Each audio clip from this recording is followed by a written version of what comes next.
Hey guys, it's Kevin, my review for this week of Big Brother 26, episodes 25 through 27. And look, I was really excited for this week. As you know, I've really been loving this season a lot. It's been so unpredictable and wild and gone in so many different directions that I would have expected. Yes, it has been riddled by horrendous gameplay, but that's why it really has been fun to watch. It's had a really, for the most part, at least of what we know, non-problematic cast. There's been some incidents here and there, but nothing compared to other seasons, and I've just really been enjoying it a lot, and so I was really hoping to go into this week and still feel good about how things were going moving forward.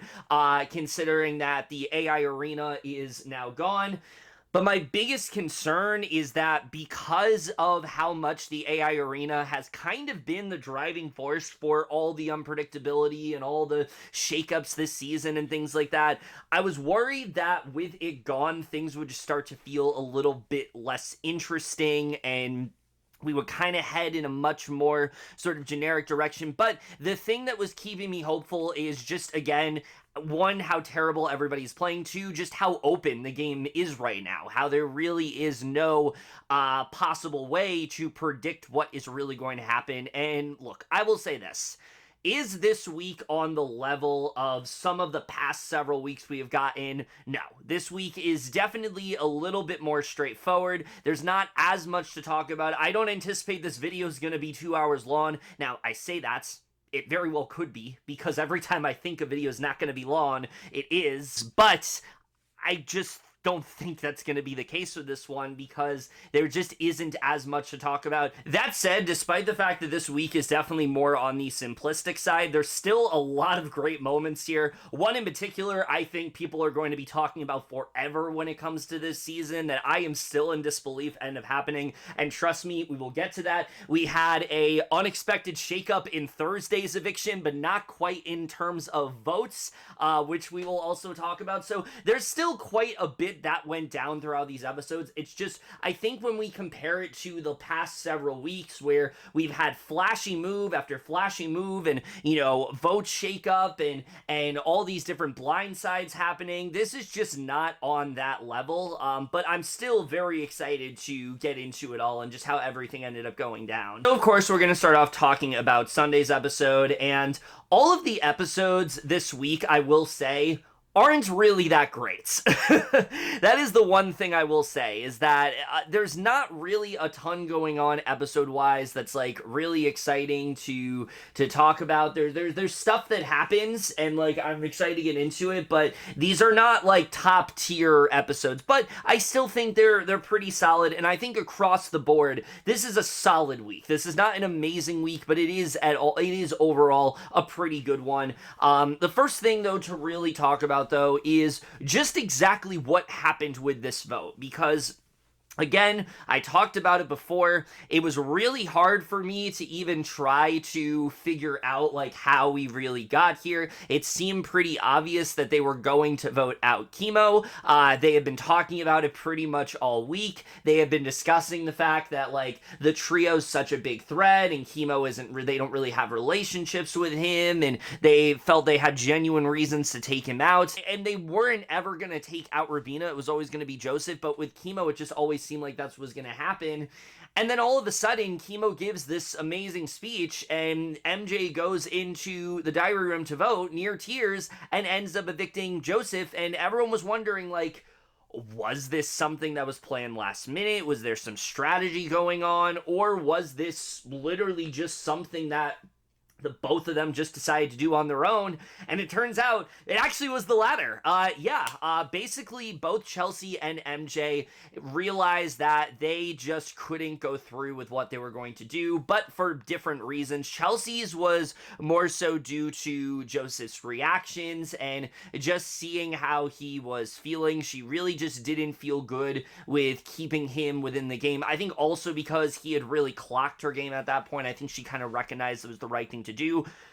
But MJ's the more interesting one here, where basically her whole reasoning for why she decided to vote out Joseph is solely based upon Kimo's speech, which means for the first time ever, this is like the season of firsts for Big Brother, there is someone actually is able to survive a vote due to their speech. I've heard, and this is what's crazy, I've heard for years that, like, the speech doesn't really matter that much. Like, you can campaign as hard as you want, but they already have their mind made up, and that's not the case anymore. MJ literally changed her vote because of what Kimo ended up saying in his speech. It just really got to her, and, she even talks about how if this is going to cost her the game, she doesn't really care. She feels like it was too important to just let him go. So, look, I haven't been very impressed with Kimo these past couple weeks, especially this week and the current week that we're in. I don't really think he's playing very well at all,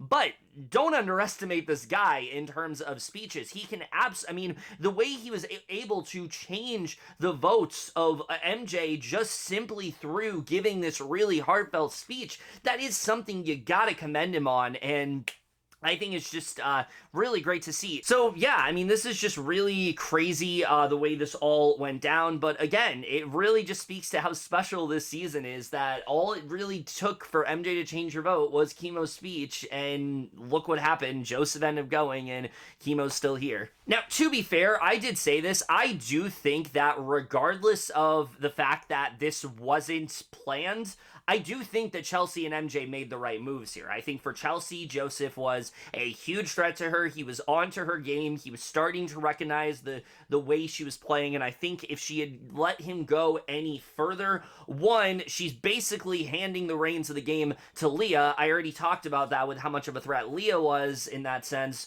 but two, it's also the fact that Joseph is somebody that is onto her game, and because of that, and because of the fact that he wanted to play this game where he was like kind of quiet and then eventually like made his move, I think it would have been a big I think it definitely could have been a big problem for Chelsie if she kept him in the game any further. And then for MJ, again, the man literally said that he could win against her, and like I definitely in MJ's position would want him out just based on that. So I don't really blame her at all for voting in the way that she did. So I think, again, regardless that it wasn't intentional, I do think they ultimately do make the right move here. Now, as far as Leah and Quinn go, they are really not in the best place this week at all. Quinn is absolutely devastated with how his HOH went. And look, like I said, when it comes to gameplay, I can't feel bad for him. He put himself in this position. He willingly put his ally on the block. I really just think that the logic never really made any sense. He was willing to put him up, confident. I get it that he was confident that he would stay, but he really needed to think more about like the layout of the house and kind of where he stood if he put Joseph on the block and what position he could be in. I think he also thought that like Joseph had AI Arena in the bag, but like again, I've said before, you can't put up your allies willingly believing that they're going to survive, especially on this season. Like most of the time they will go home, and we've seen that happen this season. And like on one hand, yes, it sucks to see Quinn very, feeling a lot of despair, feeling very defeated, but at the same time, I really do feel like he did this to himself. And then when it comes to Leah, she also is not very happy at this point. She really wants to win the HOH here. But here's the thing with Leah that I said, and I said before, I praised a lot about her move and how great of a, And here's the thing. Last week, I really was adamant that I think Leah made this great move in saving Angela. She took control of the game. She didn't have Quinn.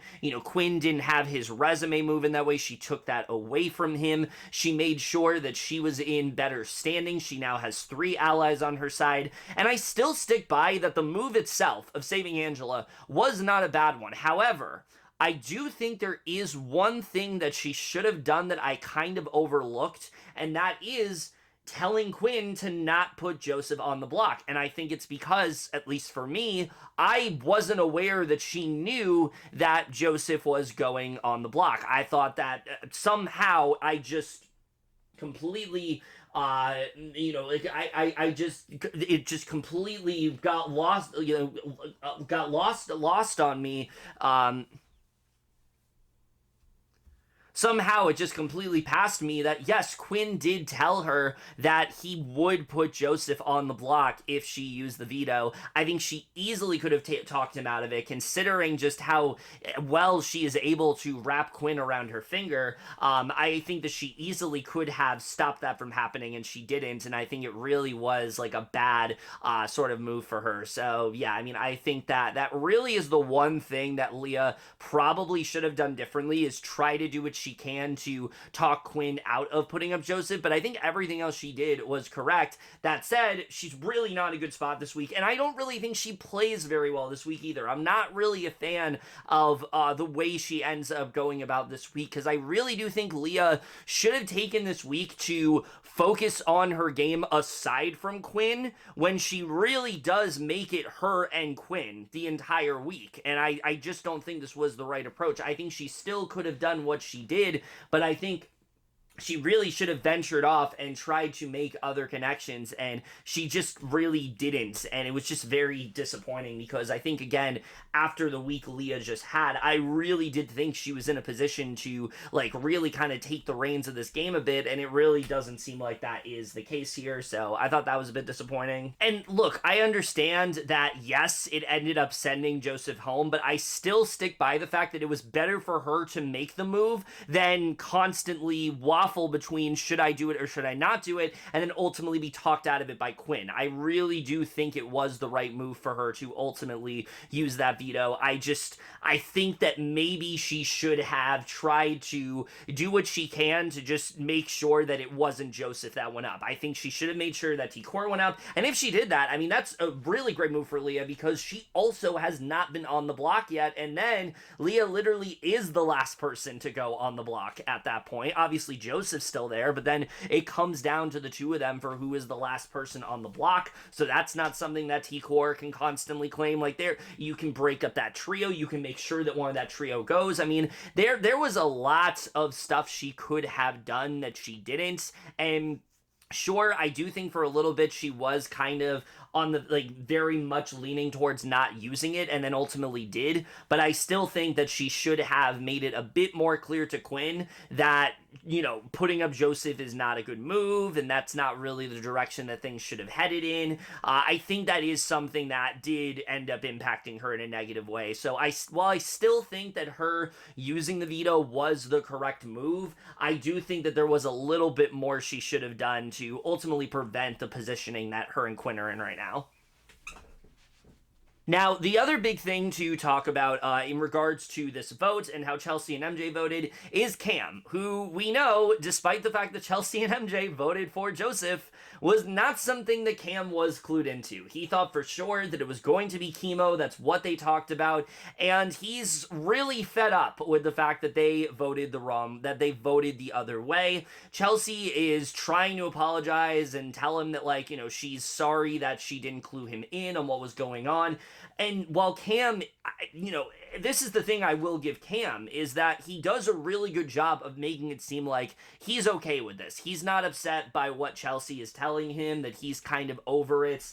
But you can see that in reality, he is not happy about this, and he makes it clear to her that he's not happy, but she's trying to tell him, like, you know, that's her top priority in the game. She wants to make sure that they're always voting the same way and things like that, and he is just really annoyed. He feels like he was put in this, like, very vulnerable position, and, you know, basically thinks that her words kind of mean nothing now, and I don't blame Cam here. I do think that despite the fact that Chelsie and MJ switched up their votes, they could have at least clued Cam into the fact that they were going to do that, whether it's like a head nod or something. Like, I think there was a way to frame this as you don't necessarily have to vote that way, because the thing the episode does not really show, and this is not going to be in the what we didn't see because this happened last week, But like Cam basically spent the entire time that Thursday like just trying to make sure he was voting correctly and that he was on the right side of things, and that he was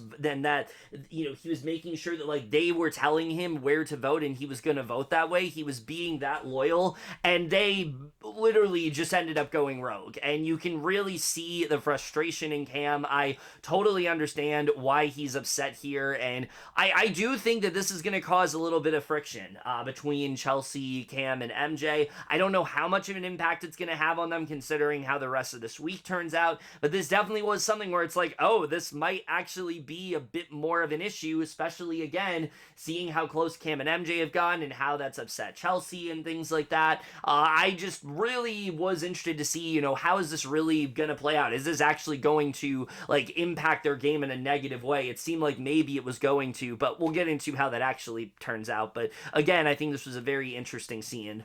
And so because Cam is feeling so burned by Chelsie, he actually decides to go to Quinn and tell him that Chelsie and MJ were the ones who voted Joseph out. He kind of makes it clear to Quinn that, he and that Angela voted for Kimo, and that it doesn't really make much sense because of what just happened with Tucker and things like that. And I thought this was a really good move for Cam, although he kind of ruins it later on. I do think initially this is a really good move. It makes it clear to Quinn that, hey, I'm on your side. I'm not somebody who voted that way. I'm somebody that's in your corner. I think this was a really good move for him and really could have done a lot of good work if he gets in with Quinn and tries to kind of pull him to his side and get him away from Chelsie and MJ. But we'll talk about how that actually works out. But I do think this was very interesting. The only other thing to really talk about before we head into the HOH is that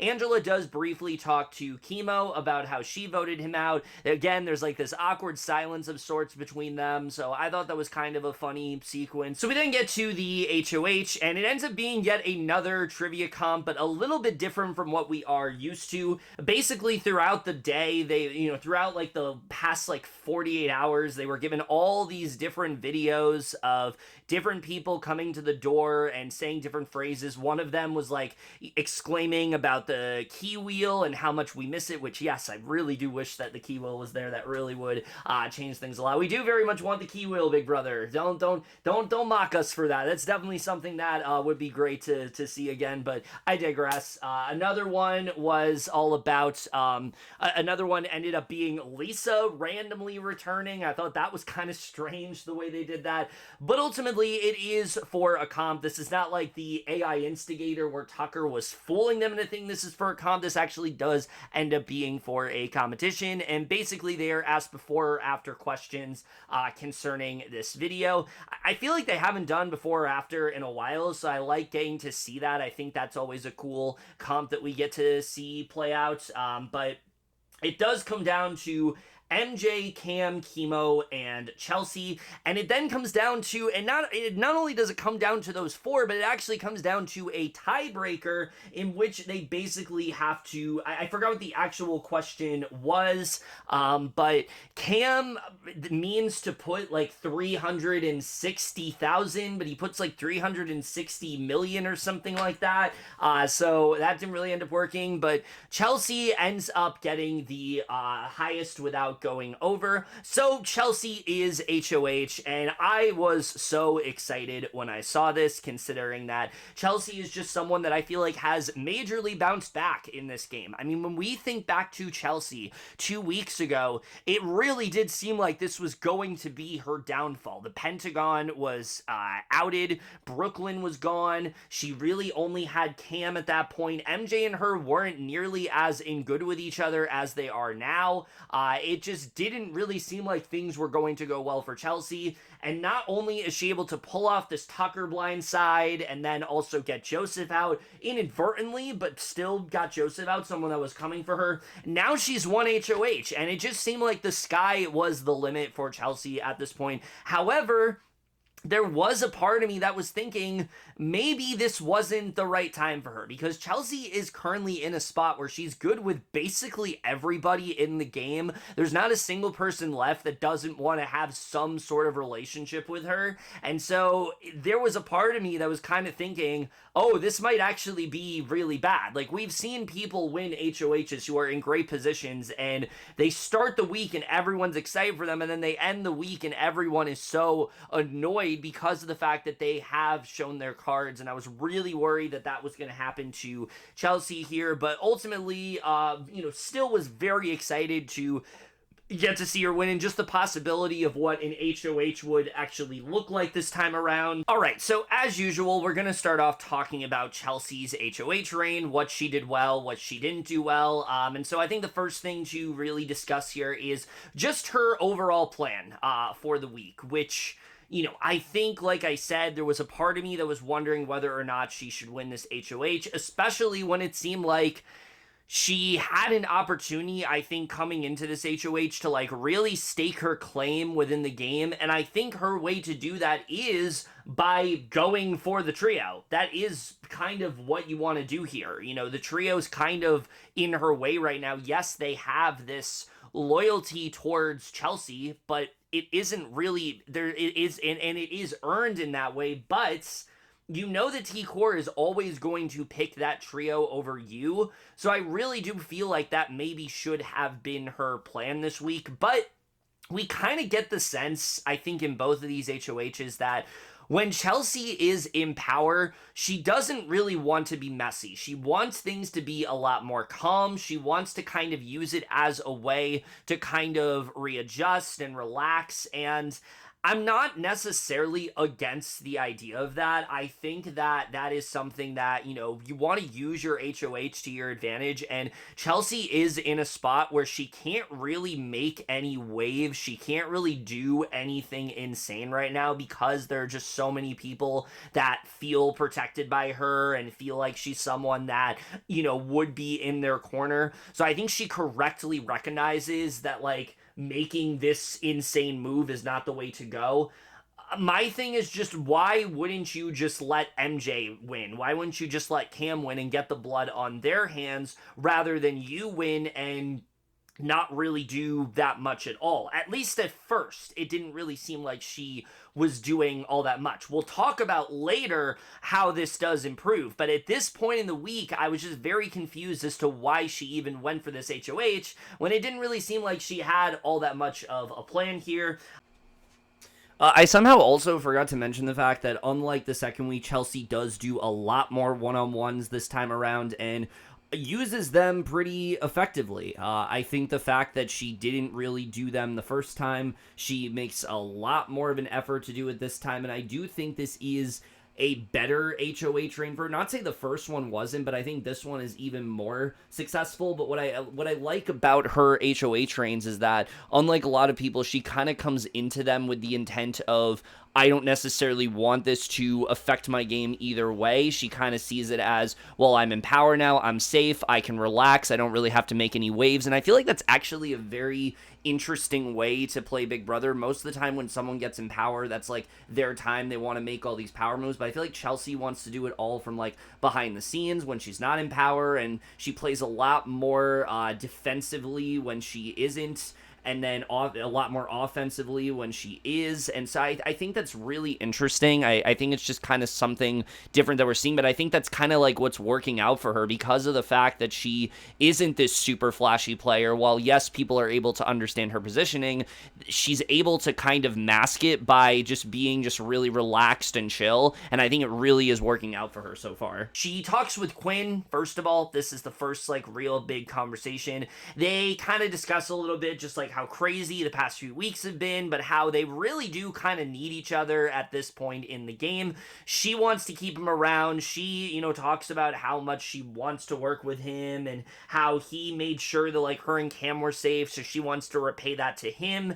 And it seemed like maybe there was a possibility that Quinn was maybe going to go on the block, but it seemed like at this point that wasn't going to happen. That wasn't really what her plan was. So then you're thinking, okay, well, if it's not Quinn, maybe she'll put up Leah here. I said before in week 2 that despite the fact that I'm enjoying Leah in the game, I do think her correct move would have been to put up Leah. I think that would have made the most sense. She gets the biggest threat to her game out of her way, and I was still thinking that's what she was going to do here. There's a segment early on in this episode where she kind of notices Cam flirting with MJ, but also flirting with Leah, worried that he is kind of veering away from her, and it really did seem like maybe she is going to put up Leah. She does end up having a conversation with Cam about this, where she's basically convinced that he would always choose Leah over her. He kind of makes it clear to her that that's not really the case. I don't really know how she got this into her head,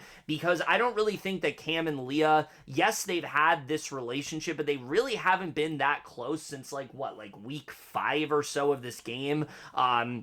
Even like week 4 or so of this game when they kind of stopped talking. Yes, Cam recently has been trying to pull her in, but I think he's always going to choose Chelsie in the way. So I think this is a misread on Chelsea's part, but it's still a very fun conversation to watch, because these are two people that by all means should feel so good with each other. There should be no bad blood whatsoever, but one of them just voted the wrong way, like didn't vote the same as the other, and the other is convinced that, the person that they're supposed to be aligned with is gonna work with somebody else. So it actually is a very funny exchange to watch go down, but at the same time, it's just like, Cam is not going to, be this mad about how you voted and then not really trust you in the game anymore. I think she sees it as like he's going to veer away from her and get closer to Leah, but that's just not the kind of player that Cam is. I think Cam generally is a loyal guy, and he's someone that, like, as long as you are loyal to him, he will continue to be loyal in that way, and I think we kind of do see that here. So again, I thought this was kind of funny, a funny exchange overall. She does talk to Leah a little bit, and she doesn't really give her much of anything. So that wasn't, that didn't really do all that much for her. She was trying to get information from Leah, but as usual, Leah just kind of goes on and on about whatever. That's kind of just how conversations with Leah end up going, and you can see that it really is not working on Chelsie anymore. So I was really convinced at this point that Leah was going to be one of her nominations, but then she ends up talking with T-Core, and this is really where I was like, okay, T-Core told Chelsie, they didn't show it in the episode, but T-Core literally said to Chelsie that she wanted to make sure her one-on-one was last, and that, they had this really good conversation. I thought, oh my god, we are about to see the birth of a new T-Core. She's going to info dump all this information about Quinn, and she's going to let Chelsie know just how much Quinn can't be trusted, and how much he should go on the block, and wow, we are going to see T-Core in a whole new light. And that's not really what happens. Instead, we have Chelsie talking to T-Core about her nomination plans, and they're a lot less interesting than I was hoping for. One of them is Angela, which, look, I get the move. Angela is like dead set in the middle right now. She's someone that Chelsie just doesn't really know where her head is at. She has put her on the block before. It's kind of the same logic as Quinn, where it's like you've put her on the block before, you can just put her up again. So I understand that. But I also don't think it necessarily is that much of a move at this point. Putting Angela up kind of feels more like you are just putting her up as a placeholder for somebody else. So I don't necessarily think she needed to put her up, but I don't think that Chelsie going for Angela is necessarily a bad move. I do think that when you're in a position where you're in good with everybody, sometimes getting out the one person you don't feel good with is the way to go. But then she talks to T-Core about also wanting to put up Kimo, because Kimo is a pawn, and we all know that putting up pawns is such a great idea, right? I don't think this house is ever going to learn the idea of pawns this season. You just can't do it. You can't do it. They're gonna leave. They're gonna leave. And I was really convinced that was gonna happen with Kimo here. T-Core doesn't really seem too fazed by this. You can see that while yes, she's a little bit upset that one of them are going, she's convinced that Kimo is going to stay. So she doesn't really seem that fazed about this whole thing. And when I found out this was Chelsea's plan, I was like, okay, now I'm really feeling like maybe she shouldn't have won this. And I also just, don't understand this logic. This is really where she loses me, because she tells T-Core that, like, she wants to be with the trio. She wants to be a vote in their corner. She even talks about wanting to possibly be a fourth to that trio and wanting to make sure that they are good. But then you're doing that by putting Kimo up and sacrificing him going when you want to work with a trio and gain more numbers on your side. I just don't understand this. Look, I've enjoyed Chelsea's game a lot. I think there's a lot of things she's done well, but this move just does not make any sense to me. Why are you willingly putting Kimo on the block, knowing that Kimo almost went home last week, and now risking the fact that it could potentially happen here? Even though, yes, you want Angela out, I don't think putting Kimo up is the move. I think this 100% should have been Leah. Like, it had to, like, it really just should have been. And I didn't really want it to happen, but I feel like if you are so threatened by Leah and think that Leah is this huge, obstacle in your game and that she's someone that, you just need to get rid of, I don't understand why you don't just put up Leah at that point. It's not like they had this really good one-on-one that convinced her not to. In fact, she's even more convinced after their one-on-one that that's what she's going to do. So her expressing this to T-Core was just really kind of disappointing, and I was really hoping that she wouldn't end up going in that direction. But the only other thing to really talk about here is she does have this conversation with Angela, who, again, as usual, really thinking that she's going to go on the block. But Chelsea's annoyed that she's not verbalizing this to her. She's telling other people about it. She's talking to Kimo. She's talking to MJ. She's talking to Cam about the fact that she should go talk to Chelsie, and Chelsie just wants her to go to her. And Angela does her usual Angela thing, where she's freaking out, thinking that she's going to go on the block, not understanding why she keeps getting put up. Chelsie does admittedly give her a really good pitch here. Like, yes, you've gone on the block a lot, but who also was on the block a lot? Taylor Hale. And Taylor Hale won her season, and you could end up being in that position. Just because you are not in the, in the spot that you want to be does not necessarily mean that you are at a deficit. I thought this was a really good conversation with Chelsie. Now, by no means would I compare Angela to Taylor Hale any day. Very different games, very different personalities, very different styles. But I do think that this was somewhat effective, and I do think this was good work from Chelsie overall. So I really did enjoy this exchange between them. But ultimately, we get to the nominations here, and she does decide to put up Angela and Kimo. And yeah, again, I don't really get this move. Putting up Angela is fine, but if you really want to ensure that Angela, you really want to ensure that you get a target out this week that you don't feel good with, I think you have to put up Leah here, and I just don't understand why she didn't end up doing that. That just would have made far more sense to me. Yes, at that point, maybe she saves Angela, but if she saves herself, then Angela still goes, and it's still a great move either way. So I just didn't really get this move at all. So at this point, I was just a little bit conflicted on how to feel about her HOH. So that's really all the relevant stuff to talk about in this episode. Aside from everything we get with Chelsie, this is a big filler episode. There's really not a lot that goes down here. There's a whole segment about T-Core and this bird defecating into her hair, and her having to wash her hair, and it's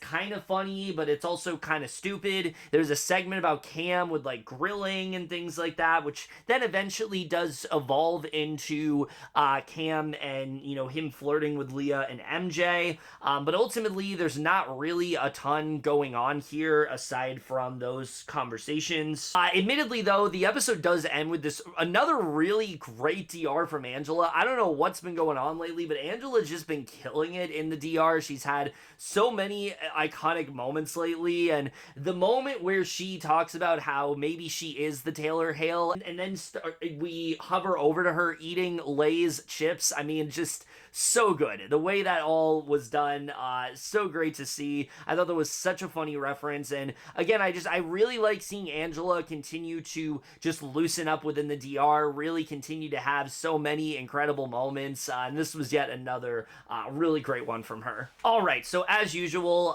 now that we've talked about Sunday's episode, we're gonna get into the things that we didn't see, and look, I'll say this about this week. There isn't a lot.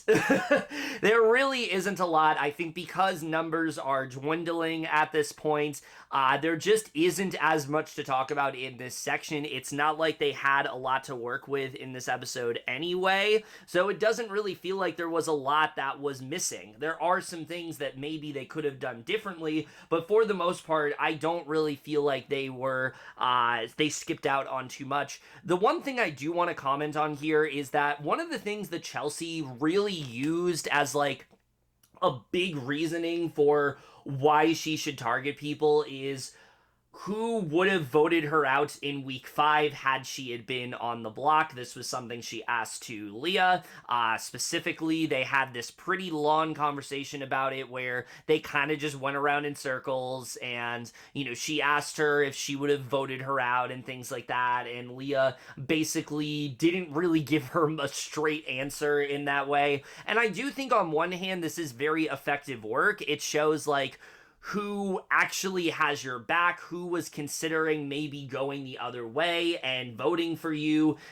Leah does tell her that she was someone that was never thinking about doing that because Chelsie got word that she was. I do like the way she like directly confronts Leah about it, but then again, why not just put Leah on the block in that way? This is another reason why it's like, why are you gonna bring this up and then not put her on the block? I just feel like it made so much sense for her to do that here. The one thing she did do, though, that I do think was kind of a misstep that I really just don't understand is she kept telling people that, oh, I want you in my top 5. I want you in, like, the top 7. I want to make sure that you're at the end with me. And here's the problem with that. I get it that she's trying to make them feel good and, like, butter them up as much as she possibly can and really, like, make sure that, like, they are, you know, feeling good about her, and conversely that she feels good about them, and then conversely they feel good about her. I get that.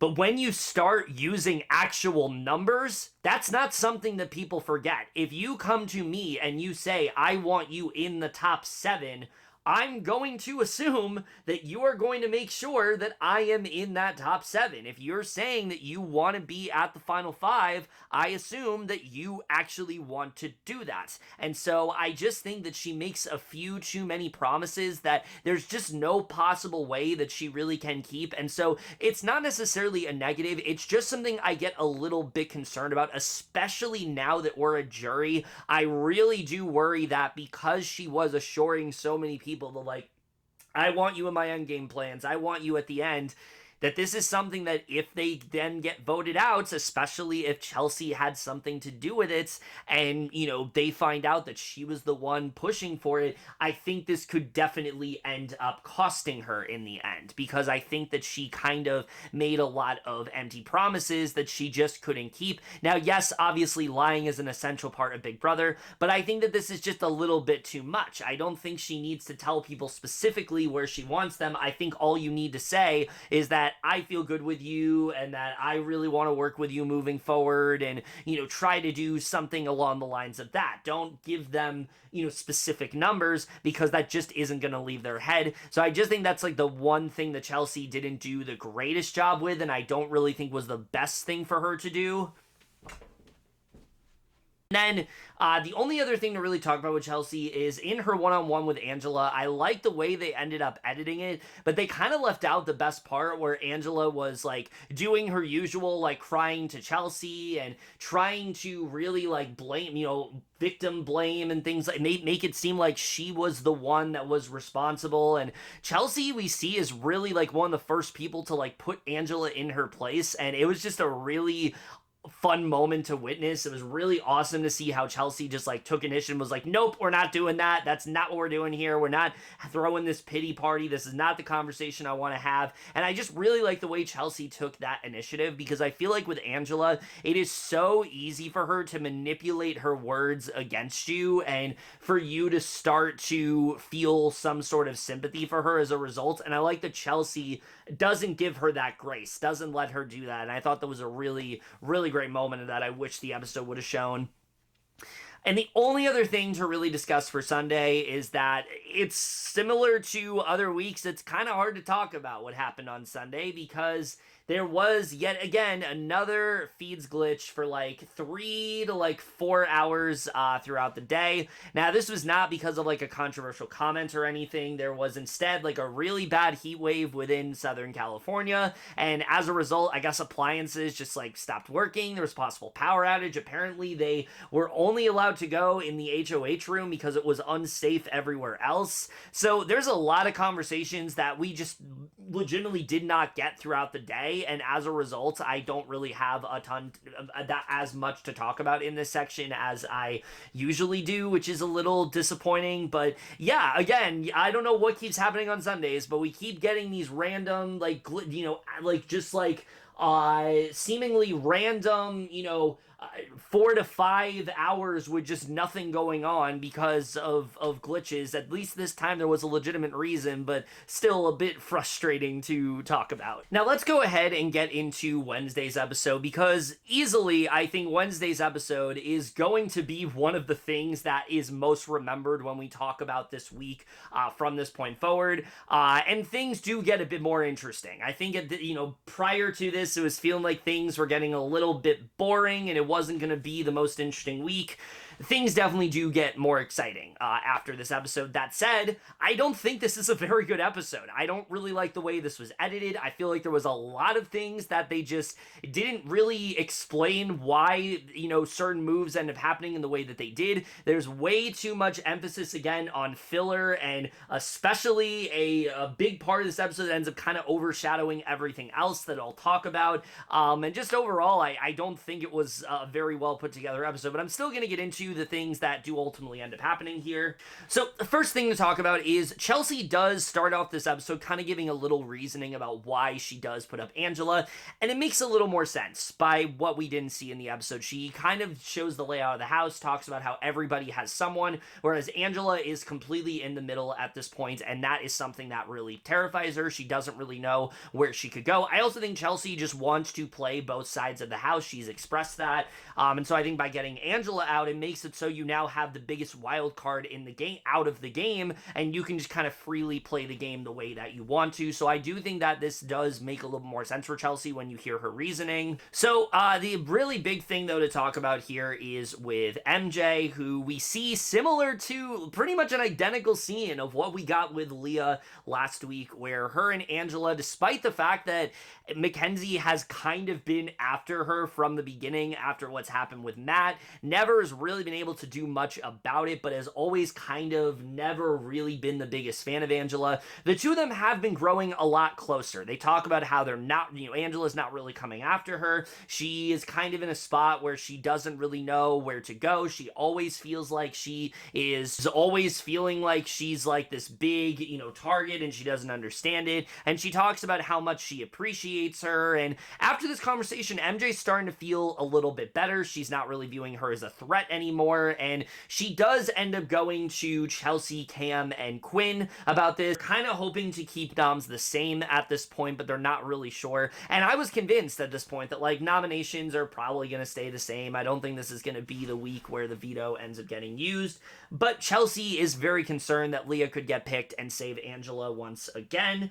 Quinn doesn't feel like she's going to do it again, but others feel like she would. So this is something that is definitely, cause for concern. We do get this scene where he then goes to Leah and warns her about it, and basically she says that she's never doing it again. She's not going to use the veto on Angela again. She knows the outcome that happened last time. He is the only person that she trusts now, and again, I think this is where Leah really just kind of loses me this week. I just think that she spends way too much of this time just kind of wallowing in her misery, just feeling really upset at the way things have gone, and I get it, you made this move and you thought the outcome would be differently, but I feel like she really should be embracing the fact that she made this move for herself. Veer away from Quinn, try to get in with the trio. I really did think that's what she was going to do. I even said it in my video last week that I thought that Leah was basically going to, try to join Rubina, T-Core, and Kimo and try to do what she can to get in with them. And I thought that's kind of where things were headed. But she doesn't really do that here. And we'll talk more about that in what we didn't see. But again, Leah just kind of disappointed me this week. I was really hoping that she would kind of turn things on. And I think she really does end up doing a lot more harm than good to her game than I think she ultimately needed to. So there is a scene where MJ goes to Quinn a little bit later on, and they kind of talk about this 5 that they wanted to make. If you recall, Quinn talked about wanting to make some kind of alliance, and didn't really, it seemed kind of impractical because it was like a 6-person alliance when we're at Final 9, but they seem to have narrowed it down to 5. It is him, it is MJ, it is Chelsie, it is Cam, and it is Leah, and this is a 5 that he really just kind of wants to run the table. He feels like Cam and MJ are really big physical threats, but also feels like they might be targeted soon, and he really wants them on his side. And it seems like maybe this is going to be a legitimate thing. They also talk about how Angela can maybe be a shield for them of sorts, and at this point, they really are thinking about going after Kimo and just evicting Kimo. And I 100% blame this on Kimo because he has just grown so incredibly passive. And I wouldn't even say passive. He's just completely checked out of the game at this point. He really doesn't campaign all that much. He really doesn't put a lot of effort in. And he's not really doing so throughout the week. He spends so much time with just T-Core and Rubina, or he's spending time doing all these skits and singing and just not really putting much effort into the game. And I really do think this is on Kimo, who was just saved last week. The fact that they're talking about voting him out again when they were originally going to do that, I think really is no one to blame but himself. But it really did seem like Kimo was probably going to be voted out at this point, and Chelsie is very much down for this. MJ talks to Chelsie about how this is kind of the smarter move at this point. It weakens the trio, and she can just kind of smooth things over with T-Core, and I agree. I honestly do think at this point with these two noms, it does make more sense to take out Kimo here, because then you have T-Core and Rubina like pretty much all to yourself. You can kind of just not worry about the trio anymore. Kimo is probably the person that, aside from Angela, is the biggest question mark in the game as to what he's really going to do without the trio, so you don't even have to think about that at that point. And you can kind of just play the game in your favor. So I do think when it comes to these two noms, going for Kimo did make the most sense here. But we then get to the veto picks, and since AI Arena is no longer a thing, that's now 3 people that are chosen to play. Quinn is drawn, as well as MJ, and also Rubina is drawn here. And I'm not gonna lie, I was really pulling for Rubina to win this veto, put down Kimo, and just kind of see what could happen, because I didn't like these nominations. I thought they were boring. I wanted to see things shaken up a bit, and I thought that Rubina winning veto was going to be the way to do that. Ultimately, that's not how it ends up quite going down, but we will, of course, get into all of that. The one thing to discuss here is that there is a segment before the veto ends up going down where basically Chelsie and MJ are talking to Rubina, and they want her to keep noms the same no matter what happens, to not use it on Kimo.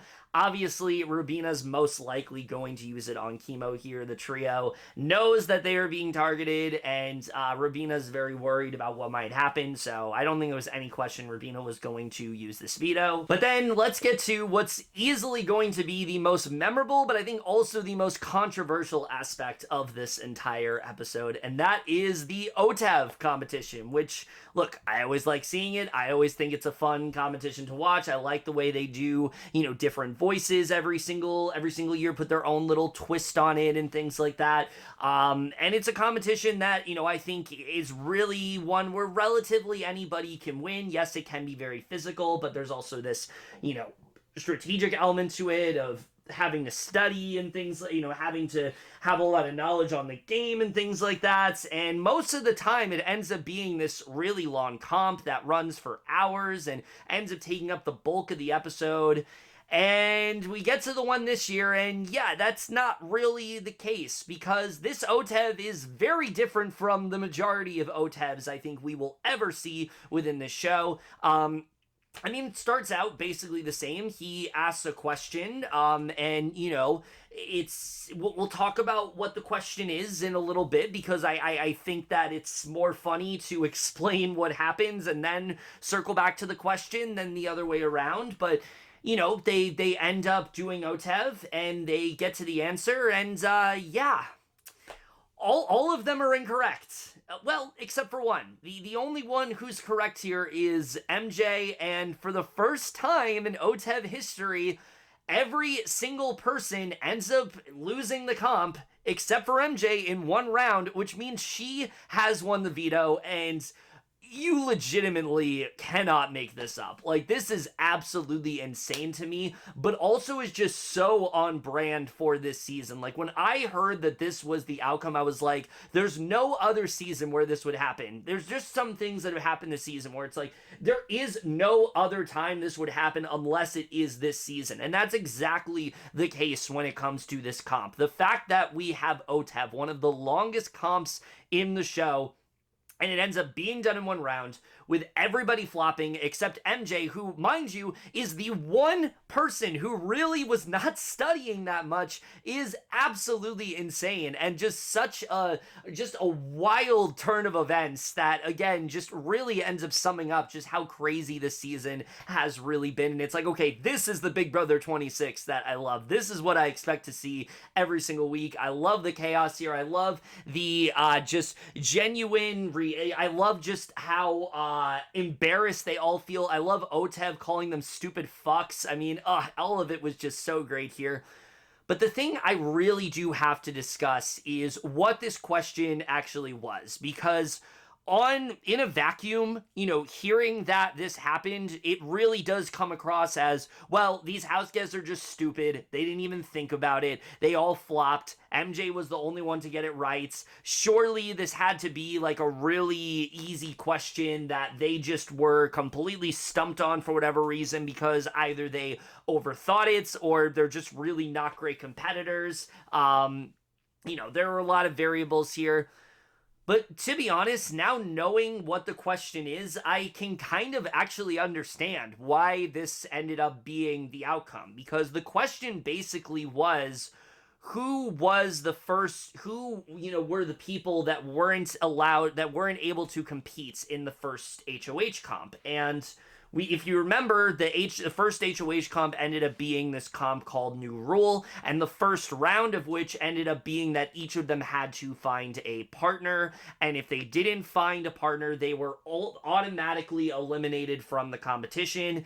And the house guests kind of saw this as, well, because Tucker and MJ weren't eligible to compete after that first round, it had to have been Tucker. And all of them end up picking Tucker except for MJ, who correctly remembers that Cedric already couldn't compete, period, wasn't even able to start out the round, and therefore ends up winning. But here's the thing.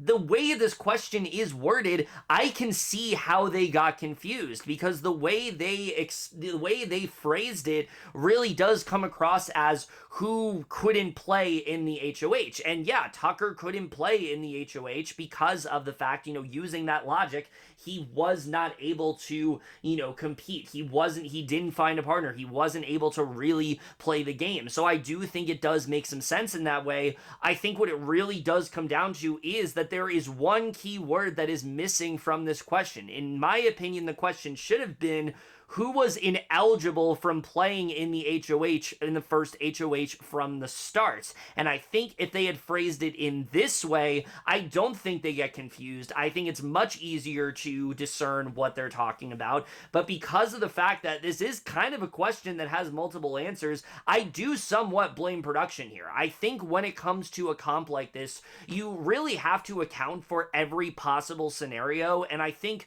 trial running comps is always key.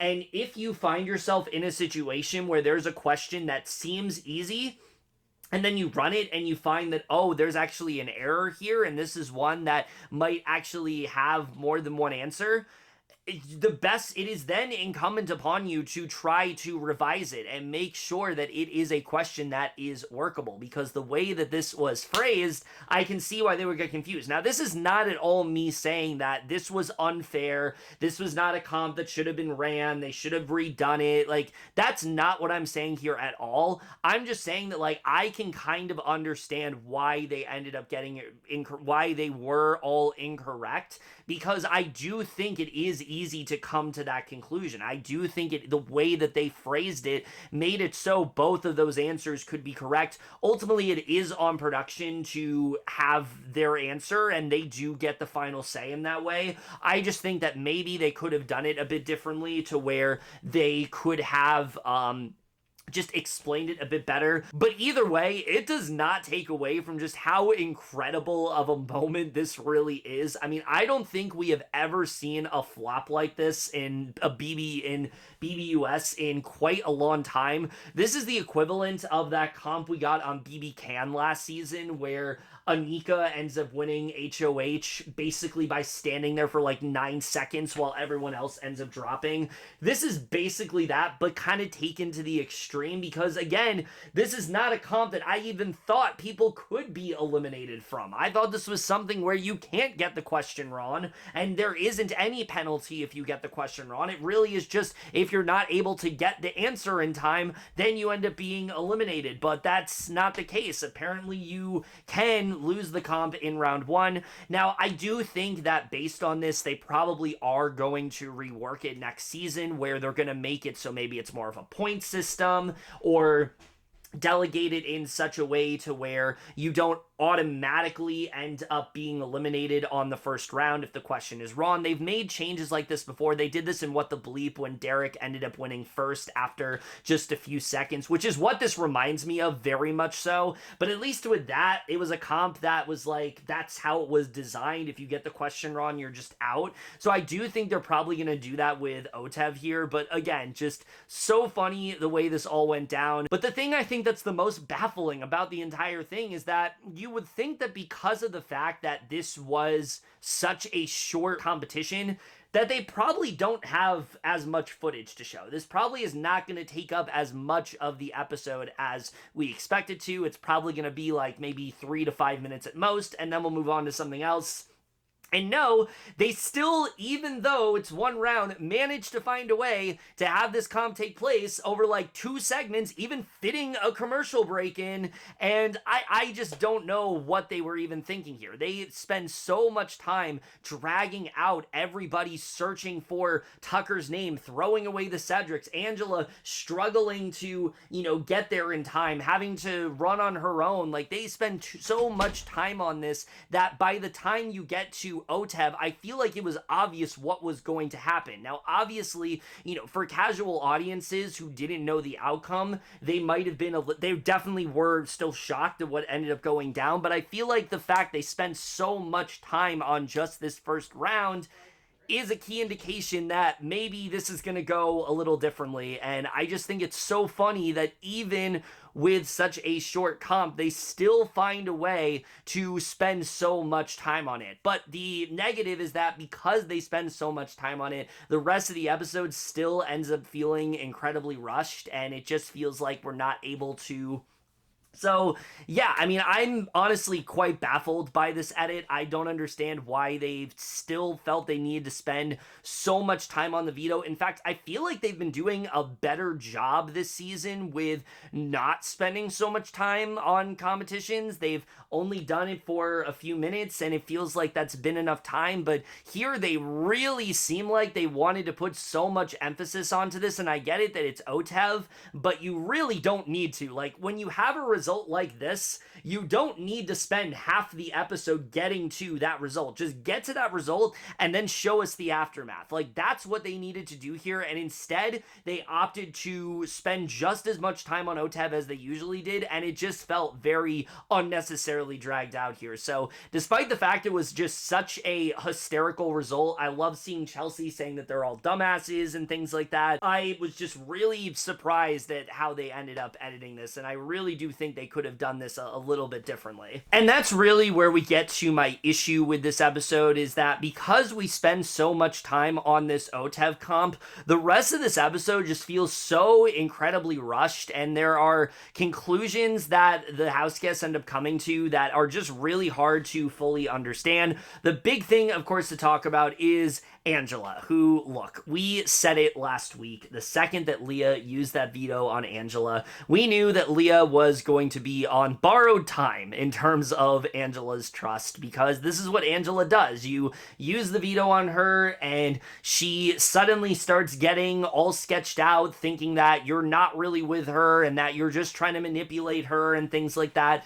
But I don't think anybody anticipated that that level of trust would only end up lasting just a couple of days, because basically the same situation that happened with Tucker kind of ends up happening with Leah here, where Angela, in the middle of the night, ends up overhearing this giggling from like Leah and Quinn and T-Core and Rubina and Kimo, and she starts to get a little suspicious. She starts to feel that, maybe they're talking about keeping Kimo, maybe they want to evict me and Leah's not really on my side, maybe they're starting some kind of an alliance, and rather than keep it to herself, which is probably what she should be doing, she goes to Chelsie, and unlike a lot of house guests, and this is what I will give Angela, this is a house where too many people hold on to information and don't do a damn thing about it, like at all, even when it benefits them.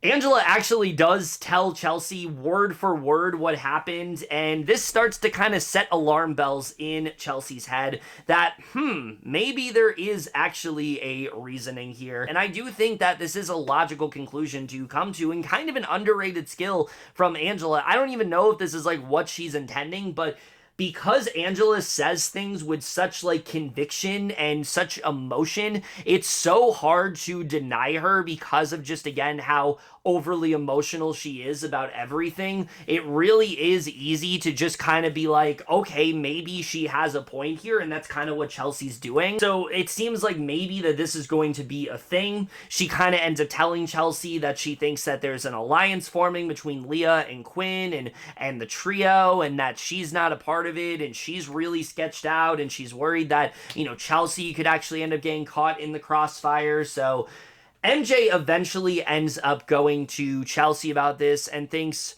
maybe there's a chance that we should use this veto. And at first, she really wants to use it on Kimo. She feels like Kimo is somebody that, would end up going, and this might be the chance to, and that this is something that maybe they should do. She thinks that maybe Quinn should basically go in his place. Quinn has, of course, blown up the Pentagon, and they feel like maybe he's going to do it again. So this is something that's going to happen, and she's unsure whether or not she should use it on Kimo, but Chelsie is thinking maybe let's go one step further, use it on Angela, because if she uses it on Angela, there's a much better chance that Quinn ends up going, whereas if it's Quinn and Angela on the block, then Angela could end up actually staying, and, that Angela could actually end up going, whereas if it's Kimo and Quinn most likely ends up staying. MJ doesn't really think much of this, and we get to this moment where she ends up telling Quinn that she's not really sure what she's going to do with the veto. She's going to most likely be taking Angela down because she doesn't really feel like she would be this overall threat to her game, and she really does think that Angela is someone that she could stick by, and Quinn gets super sketched out about this, and to his credit, look, I have said a lot of shit about Quinn in the past couple weeks.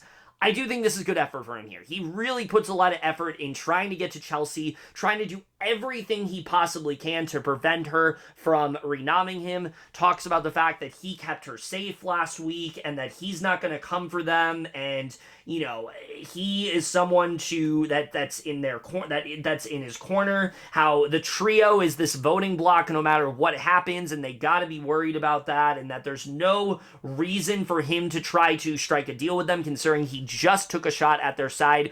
This is actually really good work from Quinn. I do think he makes some really good points here. The problem is, there's too many points that are an argument for him going on the block than I feel like are an argument against him going on the block in that way. So it seems like at this point, this is going to happen. This is, Quinn's going to be renommed, and it's going to be crazy, and that's what's going to end up going down. And yet, for some reason, despite the fact that this is such an obvious outcome, you would assume that, as a result, we just go right into the veto ceremony, but no, even though it's this very obvious thing that Quinn's probably going to get evicted, all of a sudden we get this random scene where MJ goes to Chelsie, talks to her about what Quinn said, and now Chelsea's asking her whether or not she should put up Quinn or Leah, and even though this is such an obvious answer, they decide to end this episode on a cliffhanger for some reason, and I was so baffled when they did this. They did this a lot last year, and a lot of the time it was because things were boring and they didn't really have a lot to show, and it kind of felt like, let's try to make this a little bit more exciting. If we have this cliffhanger, let's make it seem like this might not actually happen, that there's some doubt there. And I really did feel like, just because of how thrilling the season is, that we're kind of past that. But I guess now that it's Big Brother and there's no AI Arena anymore, now we need content for the Thursday episode. So we're just going to end this episode on an unnecessary cliffhanger, wondering whether or not Quinn's actually going to go on the block, when it seemed pretty obvious that's what was going to happen. But that is basically where we do end up leading things off here, with the very difficult questioning of whether or not it was actually going to happen. And then once again, there's a lot of filler in this episode. There's a segment about Angela wanting to smoke pot with everybody, which I thought was kind of funny. There's actually a really endearing segment with Cam talking about all his different tattoos and like the meanings behind them and what they all represent. And I thought that was a nice thing to show. But again, why are we spending so much time on this when you're going to Prolon Otev anyway? I really feel like they could have easily put these things in the clip show towards the end of the season. The Cam segment definitely you can keep, but the stuff with Angela and now also having this Overlon Otev segment, it just makes the cliffhanger that much more unnecessary and makes me really scratch my head as to why they decided to edit the episode in this way. And again, it just makes the episode end on a really unsatisfying note. So I enjoyed the filler that we got. I just don't know if it needed to be in this particular episode where there was quite a bit going on. Okay, so now that we've gone into everything that went down on Wednesday's episode, let's just go into the things that we didn't see, which there's quite a bit more to talk about this time around. I think the first thing to really discuss is that this alliance of sorts that comes up in the episode, Quinn keeps talking about the Five and things like that. There was a possibility of another alliance forming. There was a conversation he had with Leah pretty quick shortly after the nomination ceremony where he was kind of discussing just how threatening of a presence that Chelsie really is becoming, how she's someone that he really does feel like is someone that is in this great position, and he wanted to try to overthrow her, and he wanted to try to do this by getting MJ and Cam on his side to kind of overthrow her. Of course, since this is Big Brother 26, this doesn't end up being solidified, but it definitely would have been, it definitely, I think, is a big factor into how this week ends up going down and just how bad of a move this really is for MJ and Cam, which we'll definitely talk about. Another thing to really discuss here is how this really ended up happening when it comes to MJ winning the veto. Because here's the thing that the episode doesn't really show is that MJ is kind of on this power trip right now. She has convinced herself that since Tucker has left, that she is basically the comp beast of this entire season. She's won a bunch of AI arenas, and she was really hoping that she would win again. She won this veto and basically was acting like she won the entire game and that she was just gonna steamroll until the end. And while at first she really didn't want to use this veto, she ultimately decided she did,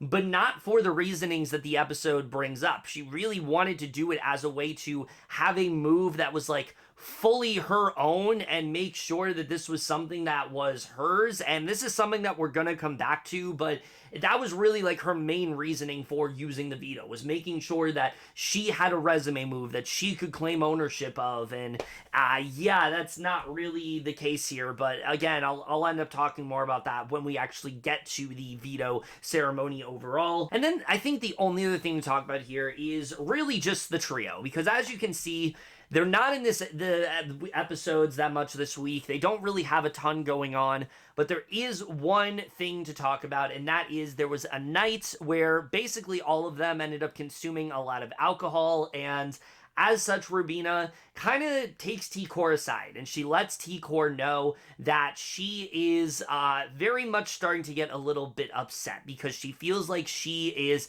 kind of just becoming the shield for T-Core to win the game, and she's not really happy about it, but at the same time, she doesn't necessarily want to do anything about it because she wants T-Core to win the game, and this is where I get really frustrated with Rubina. Like I said, I think she had a really solid pitch last week, but it just seems like at this point, like, her and Kimo have almost fully just like handed the keys over to T-Core, and she's basically playing the game for them. Like, they are doing it for her, and they're not really making any moves independently. And it's just, again, I'm just really annoyed to see this, because I really do think Rubina had a lot of potential. I think Rubina is somebody that really could have gotten very far in this game on her own. When Tucker left, I thought for sure that this was going to turn things around, but I also did say that she's in this trio now, and that was something I was concerned about. And now I'm really starting to feel that way again, because it really does seem like at this point, she just doesn't really want to play for herself. She's way more focused on just making sure that T-Core gets there. And despite the fact that she herself is upset about the fact that this is what's going on, she's not really doing anything to change it. And I just find that really frustrating overall. And look, I have had criticisms before with the fact that I feel like as players that T-Core, Rubina, Kimo, they're just a bit too passive. But this is like another level that I just was not anticipating. I thought that for sure that after last week, Rubina was like fully locked in. But it just seems like at this point, like she's basically just handing T-Core the game, and it's so incredibly frustrating to watch, and it really makes me not want to root for this trio as much. Like, as much as I like T-Core, they're just not really doing much. Like, Kimo and Rubina are just such dead weight at this point. They're not playing for themselves, and as a result, it's just really uninteresting to watch and just really disappointing to hear her say that. So, yeah, it's another moment that I think eventually is probably going to show up in an episode, but definitely probably the most important thing that is non-Quinn related to really discuss within things we didn't see. And look, I've been a fan of the trio up to this point. I've enjoyed T-Core, Kimo, and Rubina, but it has to be said, just the way that they are playing recently is so incredibly frustrating. It just seems like at this point, Kimo and Rubina especially are just kind of done with trying to play individual games. They're always attaching themselves to T-Core when they could easily be branching off and doing other stuff. Kimo, in particular, has really dropped the ball. I know a lot of people mention this, but like since Tucker is gone, it's like Kimo just doesn't put effort into the game anymore. I just don't know what's going on here. I feel like this trio had the opportunity to really become something strong, and it just seems like they are really just doing everything they can to pit the target on themselves, and it's not like they're comp threats or anything. Like they're not winning comps, they're getting targeted constantly, but I think it's because of the fact that they really only talk to each other and also just do a lot of talking. They constantly say things that they want to do and then don't do them. And there's only so much more time before you can do them. Like, what I was hoping is that they would talk about doing these things and then eventually do what happened with the Cedric round, where they eventually do put those things into motion. But it just seems like at this point, it's all just kind of talk with them, and it's just going to continue to hurt them within the game. So I really do hope they end up stepping up, because I really like the trio. I think they're a lot of fun to watch. I enjoy all their conversations and just the energy they bring to the game. But right now, in terms of like gameplay, they're really disappointing me, and I really just don't think that they have as strong of a chance to do. I want to believe that, T-Core especially has a chance to get to the end of this game, but just with how things are going, I think she honestly might need them to leave in order for her to really rise up, because I think they're kind of just weighing her down at this point. All right, so now I really do want to go ahead and talk about Thursday's episode, which, similar to how I think Wednesday is always going to be remembered as the one where Otev went one round, I feel like this episode will forever be known as the one where Jerry O'Connell ended up hosting instead of Julie Chen, because, my God, again, just like, this is the season of firsts. We had an outcome where the OTEV ended up going one round. There's another first that we haven't talked about yet, and now there's the first time that Julie Chen somehow,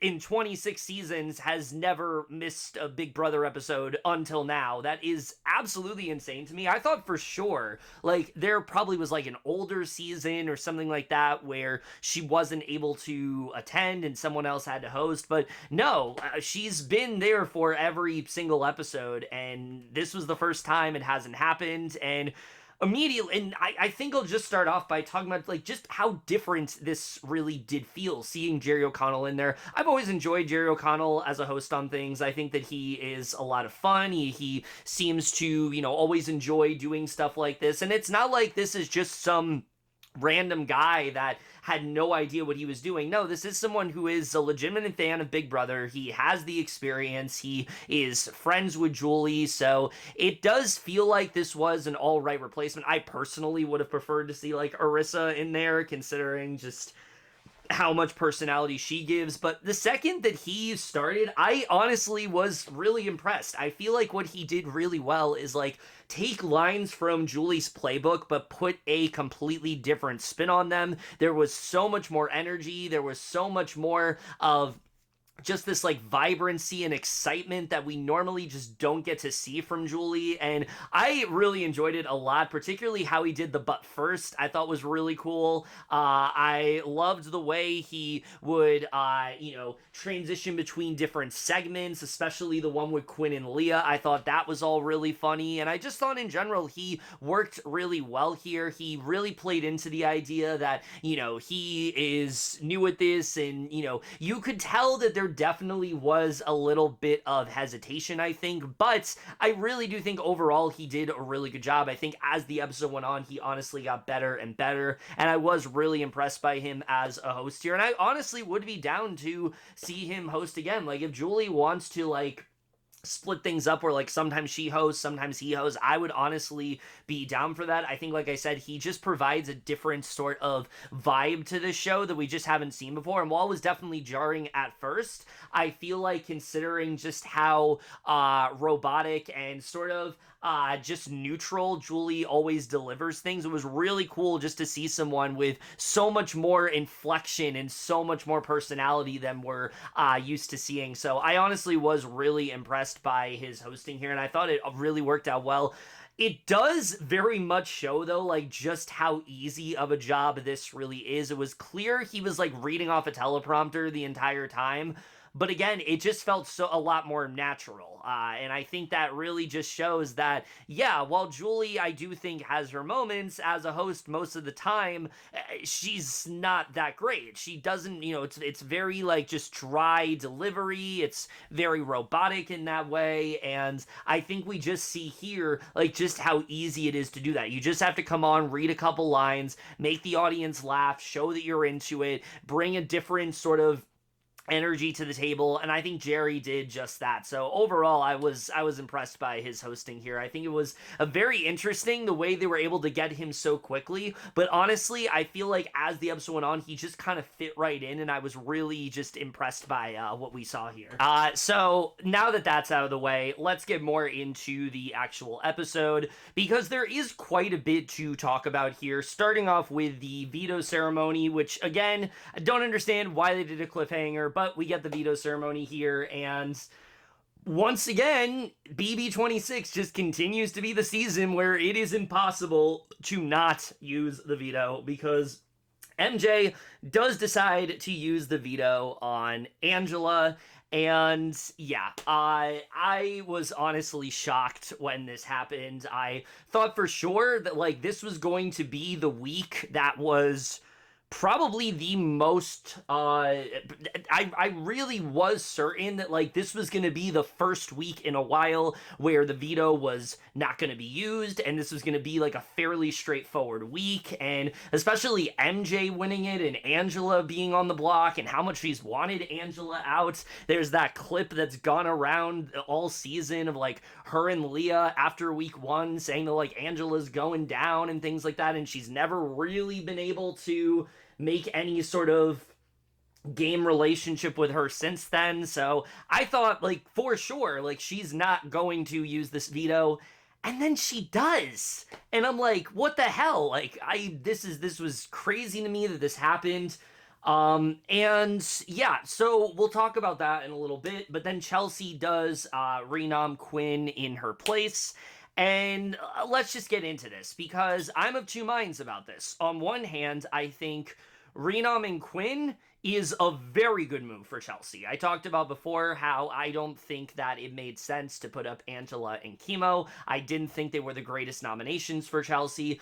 However, her putting up Leah or Quinn made far more sense, and I'm glad that ultimately she did decide to go in this direction. I think that Quinn was someone that was probably her biggest opposition in the game, if it's not Leah. He was someone that was really starting to catch on to her. He was really starting to get a sense of like where she was at, the fact that, you know, she was so well situated. He was trying to put this group together. He was, he had other people on his side. So I feel like for Chelsea's sake, this was a really good move. However, let's talk about the MJ of it all, because look, I'm happy that the veto was used, because I like the fact that this season it's just impossible to have a straightforward week. I like when we get to see that. I think it keeps things interesting and exciting. Do I think this was an optimal move for MJ though? Absolutely not. To be honest, I don't understand why MJ actually went through with this. I feel like it would have made far more sense for her to just straight up not use the veto. Like she's coaxed by Chelsie into doing it, but then ultimately decides not to. I thought for sure that was going to be the conclusion that we came to here. Instead, we have this whole day where she's so confident about it, and then Angela makes this whole big deal about this possible alliance that she's concerned about, and it just keeps getting flipped back and forth between Leah and Quinn, and I just am not a fan of the way MJ played this at all, because I really do think, like, if she was going to use this veto, she needed to do one of two things. One, she needed to decide that she was going to do it, and two, I think what she needed to tell Chelsie is that she was only going to use it if Leah wasn't going on the block. Now, this could be a conversation that they had. Chelsie did ask MJ specifically who she wanted between Leah and Quinn, because she feels better with Leah than Quinn. But it still doesn't change the fact that I don't think for MJ this is that great of a move. This is a great move for Chelsie, and it definitely like helps her out. But for MJ, someone that Quinn wanted to make a game relationship with, and Angela really hasn't, and has like made an effort to include her in things, was gonna try to turn her against Chelsie, which maybe could have boosted MJ up as like a legitimate threat to win. I just don't understand this move at all. To me, all this shows is that MJ does not have nearly as much agency as a player as we've seen throughout this season. Now that she finally has power, she is thinking that this is like a big move for herself, but in reality she doesn't realize like this is a move for Chelsie. You are giving Chelsie a better HOH week by taking Angela down and putting up Quinn. If you want Chelsie to not have as good of an HOH week, then you just don't use the veto and send Angela home, because for your game, that's actually is a good thing, because Angela isn't, Kimo especially, you can vote out because Kimo isn't someone that has really made an effort to talk to you. So I just don't understand why MJ really made this move.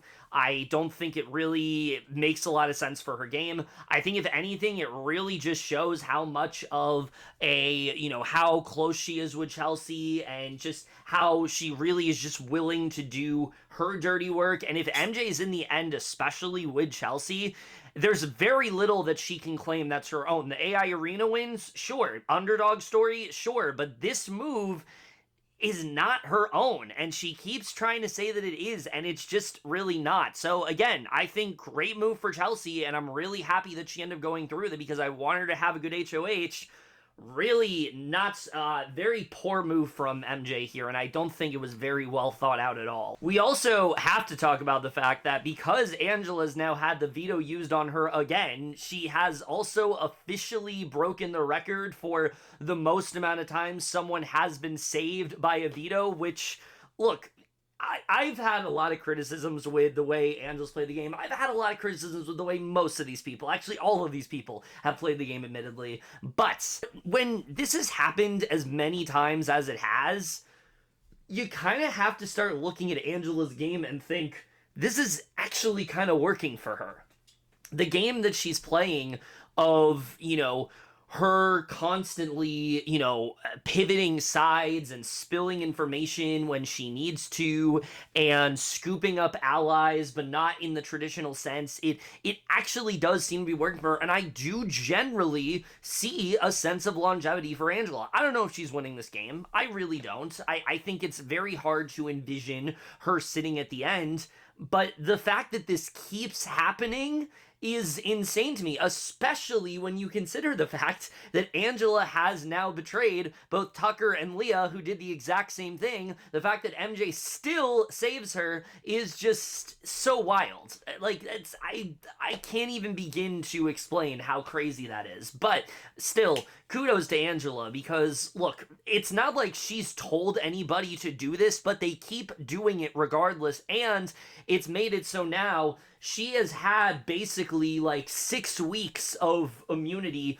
most of them, 3 of them that were basically given to her, 2 of which were her HOH, and I think that is just so exciting for a player like Angela, who I think in any other season probably ends up going out early, probably is long gone in the game, but yet she's still here at Final 9, soon to be Final 8, and it's just so wonderful to see. So yeah, while I never would have expected it, the fact that she's now broken that record and that it keeps happening to her, and I'm not even convinced this is the last time this will happen to her. I can generally see this happening again.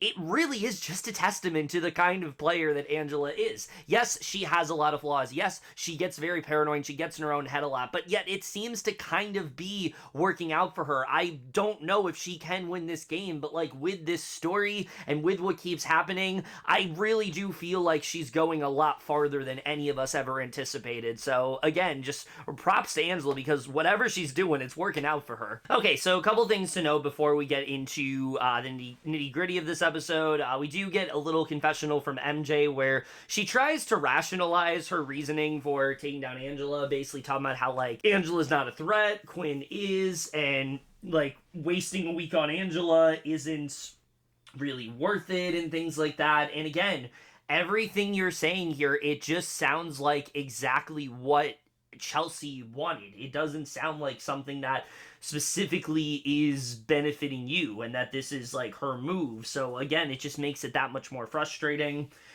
We do then get to some of Quinn's pitch. We see that Chelsie, despite putting up Quinn, is very upset that she's doing it, but Cam is kind of reiterating her, like, why Quinn needs to go. He betrayed the Pentagon, and he could very well do that to them again, and he really can't trust him. And again, I mean, I think that Cam is someone else that I just don't understand the way he's handling this week. I think he had all the incentive to keep Quinn and work with him as a way to go against Chelsie and MJ. He knows that those two just flipped on him. They didn't vote the same way that he did, and he wasn't happy about that. So use Quinn as a way to do that. Show Quinn that you're in his corner. I don't understand why Cam is, so adamant about Quinn leaving this week. I mean, I get it that they don't really show it on the episode, but like I get it that Quinn's like this big physical threat and Cam feels like with him gone, like he has a better chance. That's true. I just feel like, again, it doesn't really make sense for Cam to want Quinn to go when he earlier in the week tried to make some kind of deal with him. It just doesn't really make a lot of sense. And here's the thing, I've really been enjoying Cam, especially on the feeds this week, when it comes to, like, his, like, singing talents that we didn't know he had and things like that. So I think, like, the work he does as a player, some of it is not the greatest. I'm really just enjoying him more on the show, and it's kind of making me happy that he has stuck around at this point, because I really feel like the more he's gone on, the more I really do find myself liking him overall. Apologies for the huge drop in sound quality here, but what I forgot to say during this moment is that while I'm really happy that Cam has been someone that has been a lot more entertaining on the feeds lately, gameplay-wise, at least this week, I don't think he makes the right decision here. I really do think that he needed to find a way to keep Quinn around and get rid of Kimo. Kimo's someone that he's been saying he's wanted out for a while, and the fact that he just kind of, like, let this happen, again, I think was just really suboptimal and really just kind of showed that, again, similar to MJ, he's just kind of letting Chelsie get her way here, which is just not that beneficial for him overall. We see T-Core is overjoyed that Quinn's on the block. She feels he's the best person to go up, hopes the house to see him as like a really big threat. She's hoping that her trio makes it another week. Again, not really much from this trio at this point. It's really disappointing because I really like T-Core, Kimo, and Rubina, but aside from them singing on the feeds and just like having a good time and talking about things that they want to do in the future, there's just not much to discuss when it comes to these three, because it just kind of seems like they are in chill mode, and I don't know if they're ever going to get out of it, to be honest with you. There's a certain point where you need to step out of chill mode and really like start ramping your game up, and I feel like someone like Cam, who despite my frustration with him has kind of recognized that and is really starting to play the game harder. These three, I mean, T-Core's playing well, obviously, but like Kimo and Rubina especially just really aren't doing that, and it's just frustrating to watch right now. So the other big thing we got to talk about here is what ends up going down between Angela and Leah, because Leah does get word of what Angela has been doing. She's been told that Angela is somebody that is actively saying that like she's in an alliance, and you know, understandably, Leah's pretty upset about this, considering that she just saved Angela with the veto. She thought that her and Angela were good. And Angela, to her credit, I do think does an alright job of trying to smooth things over. But I also think Angela is generally convinced that, like, she didn't say anything bad about Leah. The thing is, by including Leah in your conversation, you are throwing her under the bus, and that is what's going on. And I actually saw this entire conversation happening on feeds, and it was really funny to watch because Angela was so adamant, like, no, Leah, no, I didn't do that. You have to trust me. Like, I don't like, telephone, I'm being honest with you. Like, it was just the way that she was so adamant that she was with her, and you could just see how over it Leah was just so funny to watch. But also seeing her eventually like talk about how much she values her in the game and how much she wants to move forward.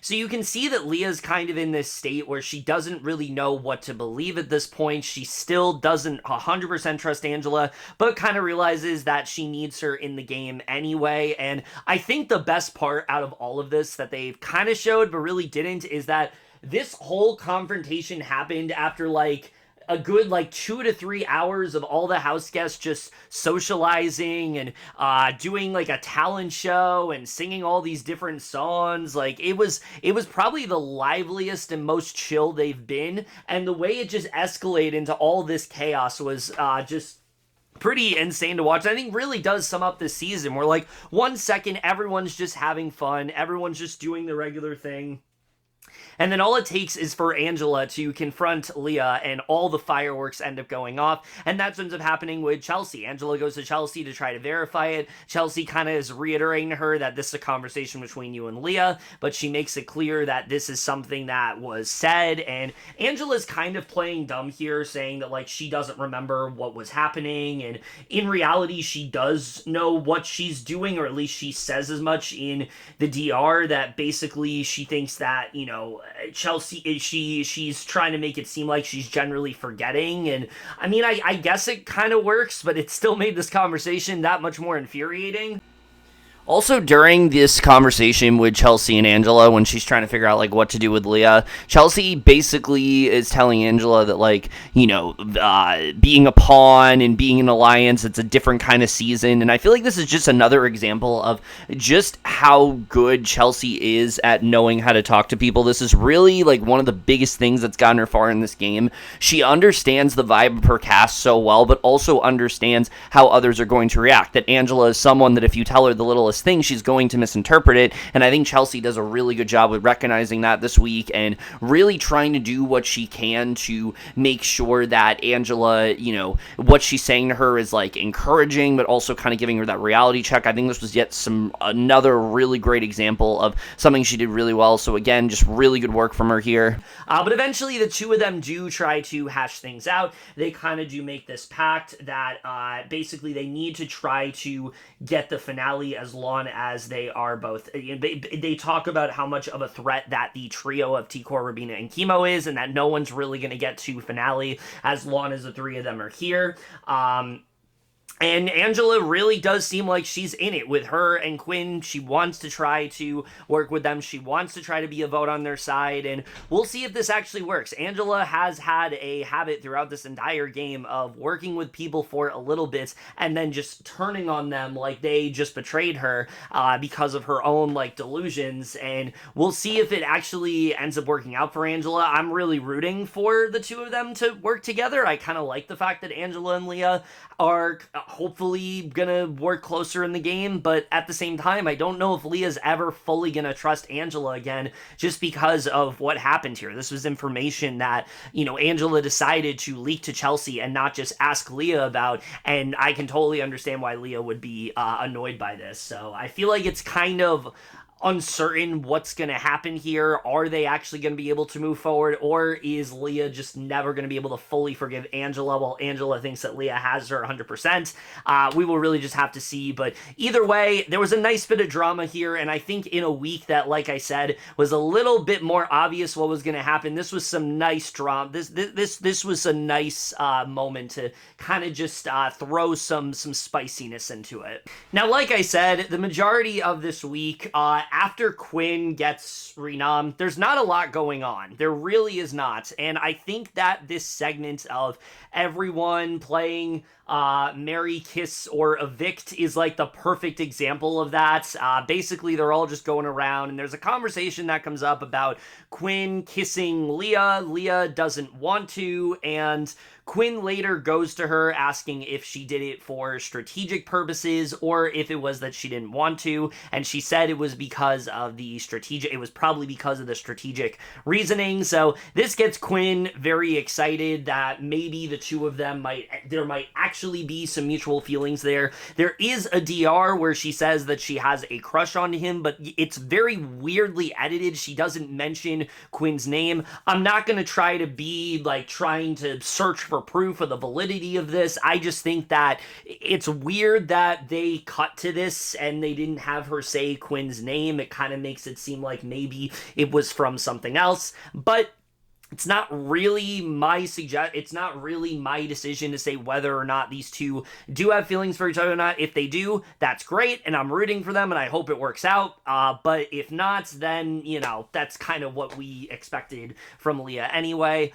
But either way, this was a fun segment, I guess. I don't really have a ton to talk about it other than it's cool to see that what started as Leah really not wanting anything to do with Quinn has kind of evolved into her generally appreciating his presence. And I think regardless if she has feelings or not, there is definitely a genuine connection there. And I think it has really been fun to kind of see that evolve into something genuine on both sides throughout the game. So I did enjoy this segment overall. But then comes the time for Quinn to campaign, and I will say this, like, again, I've had my criticisms with Quinn. I think this is a great campaign from him. He goes to MJ and basically says that, hey, those three, the trio are a voting block. They will always stick together. I'm someone who doesn't have, I'm someone who's on your side. I'm going to look out for your best interests. And this really starts to get MJ to question, maybe there's a possibility that Quinn should be kept. Maybe it's a bad idea to evict Quinn this week. He goes to Cam with a similar pitch, and how he's very comfortable going on the block moving forward. He's even he has his, he hopes he has his vote. He's even comfortable going on the block again if he has to, but he wants to be a number on his side. He talks to Chelsie about how he gives this very impassioned speech about how he wanted to be on the show since elementary school, and it means a lot to him, and how tough a decision this was for her. He really understands it, and Chelsie is kind of starting to see the advantages of keeping him, but she's really unsure what to do. Both MJ and Chelsie really don't seem to know what to do here.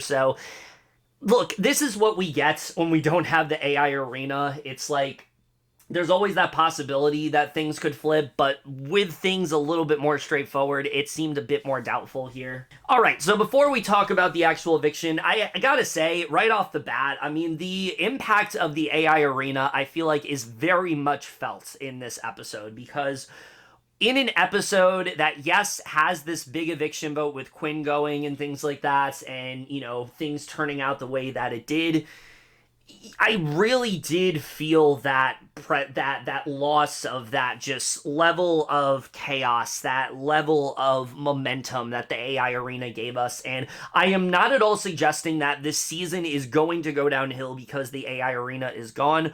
All I am saying is that, honestly, I feel I've just gotten so used to these eviction episodes being so exciting and unpredictable and going in all these wild and crazy directions, that having a lot more of a straightforward one is just not something that I'm really used to at this point. And that's more a praise for how good the AI arena is than a criticism of the actual episode. It really is more just, again, hyping up how great the AI arena was, making it feel like a double eviction every single week. It doesn't really feel that way anymore. This is a lot more straightforward. We get down to, and as a result, it just felt a little bit jarring, and I'm not really used to it. But again, how often can we say that about a twist? Most of the time, we're begging for things to be back to basics, but this time around, we got so accustomed to the format that now having it be back to the way that it usually is generally something that catches us off guard. Again, just hats off to production for providing just such an amazing twist overall that I really do hope we see again. But anyway, let's just get into this eviction. We do get to some speeches. Kimo, once again, gives a very heartfelt speech talking about his causes and all that stuff, and it's very similar to the one he gave, though not nearly, I think, as impassioned, because I think he knows that he's going to stay at this point. Quinn's is also very passionate here. He talks a lot about how he wants to be in there, not just because of the Mary Kiss or Evict. He does a great job of mentioning how he is this super fan. He mentions two very different moments, one of Brittany slipping off the wiener in Big Brother 12, and the other one of Terrence in Big Brother 24, and that whole crock pot story that he had, if you know, you know. I thought that was a really funny reference overall, and he says that he's happy to share it with all of them, and that they've had so many memories together. So I thought this was a pretty solid speech from Quinn. But then we get to the eviction vote, and this is really a confirmation that, unlike the rest of the season, this is not going to be particularly surprising at all, because ultimately, by a vote of 4 to 2, Quinn is evicted and now has become the first juror. Really to nobody's surprise at this point, but we do get a pretty great eviction from him where you can see how annoyed he is, but he tries to keep his composure. There's a moment where Rubina gives him a friendship bracelet that we now know says jury duty on it, and Quinn is initially like, I don't want this, but then just decides to take it anyway, just as a nice thing to kind of show her that he still appreciates it. So that's something that goes down. He calls them all lame and then makes his way out. But I always like it when jurors leave in a huff. I don't want them to always leave and just like hug everyone and be happy about it. I like when they leave a little bit more annoyed, and this was like a really good example of that. So we get to Quinn's interview here, and I thought, honestly, for this being Jerry O'Connell's first go at it, I thought that this was actually a lot of fun. It helps that Quinn is a fan of Jerry O'Connell. If you know, I recently discovered that Quinn has a letterboxd, and his second favorite film of all time is Kangaroo Jack, which of course Jerry O'Connell is in, so he's very familiar with him, and I thought this was a really fun speech. He kind of talks to him about what really happened with his HOH week and things like that. Quinn talks a lot about Joseph and how he thought that, putting up T-Core would kind of be a way to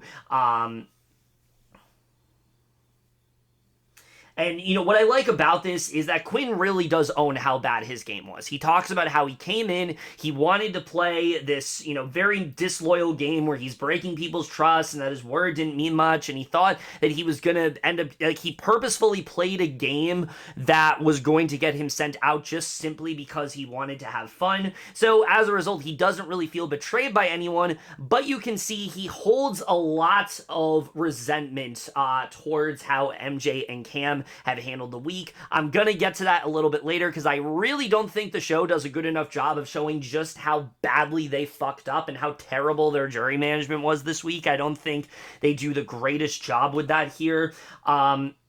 But he does bring up how he could have played the long game. He shouldn't have put he wanted to not put T-Core up to play the long game and buy some goodwill. And if he put her up, it would disintegrate the chance of her putting him up. So he really did think that that was a good move for him. He also mentions that like his gameplay was like a 7.5 out of 12. I would personally give it more like a 4.5 out of 12, but I'll get more into that when I talk about my analysis of Quinn as a player. And then even ending it with a hidden immunity idol a la Survivor. Again, I thought this was a fun speech. Like I said, I haven't been the hugest fan of Quinn in the past few weeks, but I did think this overall was a lot of fun to watch. I don't know why Jerry felt the need to touch his hair, but other than that, I thought this was a fun speech overall. So where to begin when it comes to Quinn? Because I think the funniest part out of how Quinn's journey ended up is the fact that Quinn going into the season was my winner pick. I was so convinced that like Quinn is going to be this amazing strategist, and he has,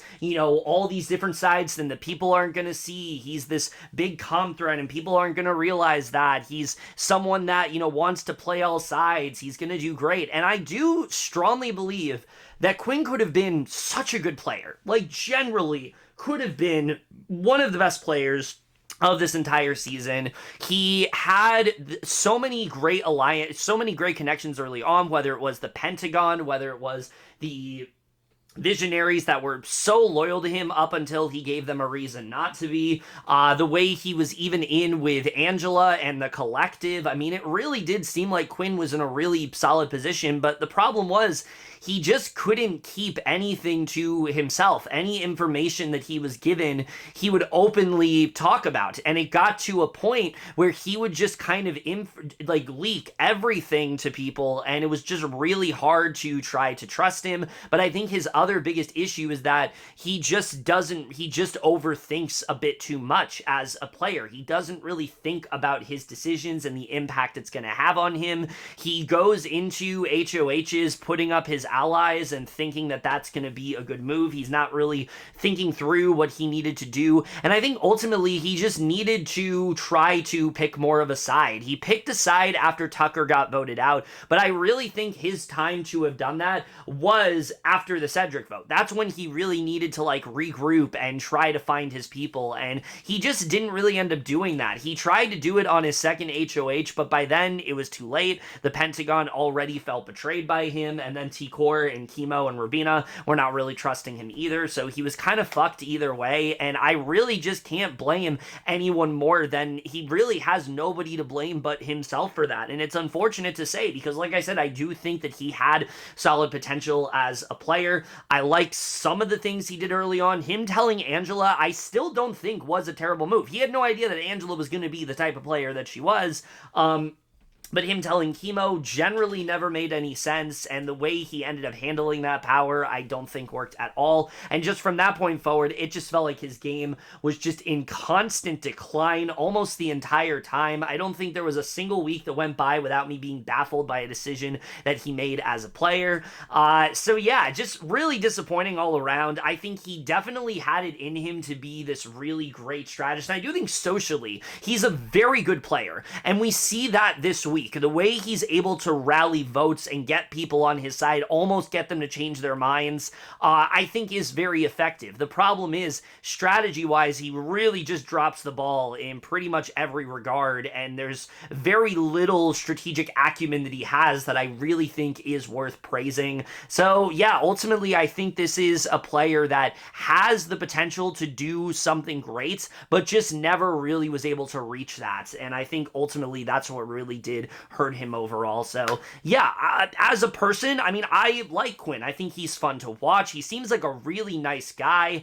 The interviews he's given after the season, you can tell how respectful he was to everybody, and just the experience that, and just how much fun he really did have. The fact he got to live his dream out as this lifelong super fan. I mean, that's what we always want to see. We want to see people that are just like us, that watch this show and dream of being on, and the fact that he was able to do it, I think is always really great. It's always something to get excited for. So yeah, I mean, I think Quinn is a very good first juror. I think it's going to be interesting to see where he really ends up going within this game. I think that he, talked a lot about how much respect he has for Chelsie, but also seems to really like the trio. And of course, he's going to be a big vote for Leah, so he really can kind of go either way as a juror. We'll have to see how that turns out, but as a player, like I said, really not the greatest. I kept hoping that he would turn things around, but he just never really did, like a lot of players this season that I've been hoping for. And then, again, socially, I think he's really good. There also is the fact that he, yelled in the DR a lot, and that got really annoying. But again, aside from that, I don't have anything against him as a person. I think he just seems like a really nice guy. Unfortunately, it just didn't really translate to good gameplay, and I think, unfortunately, all of that really did end up catching up to him within this week. So yeah, I can't really say I'm surprised to see Quinn go here. I do think there was a path for him, but it was definitely one that he needed to realize much earlier, and I think ultimately that's what really did, and other factors did ultimately contribute to his fate here. But the last things you really talk about is the house guests do receive an announcement at the end of this episode that Ainsley is gonna go away for a bit, and instead we're gonna have someone known as Janky coming in. I assume that this was just Zingbots, and let's just say that's not exactly the direction that they're going in. I can't really discuss what this is about because this, of course, involves this week, and I want to save my thoughts for that on the next on the video later this week, because I definitely have a lot of thoughts to say. But let's just say it was not at all what I expected it to be, and I don't really understand it. So yeah, we'll kind of just leave it at that. Either way, I think it's really funny how they keep doing these announcements and they're making us think it's going to be this terrible twist, and then it just ends up being the most innocuous announcement. Although this time it actually was a little bit more than just you made jury. So yeah, I really don't have much else to say other than watch the next video to hear my full thoughts on this whole thing. Alright, so now I do want to get into the things that we didn't see, and unlike last week where Thursday I really didn't have much to talk about, this week I have quite a few things to discuss, because there's two major things that this episode just does not really cover, and I think is really important to talk about. One of them is Leah, who, again, like I said, I like the fact that she was really trying to campaign hard for Quinn to stay. I like that she was trying to rally votes for him. I think all of that was really good.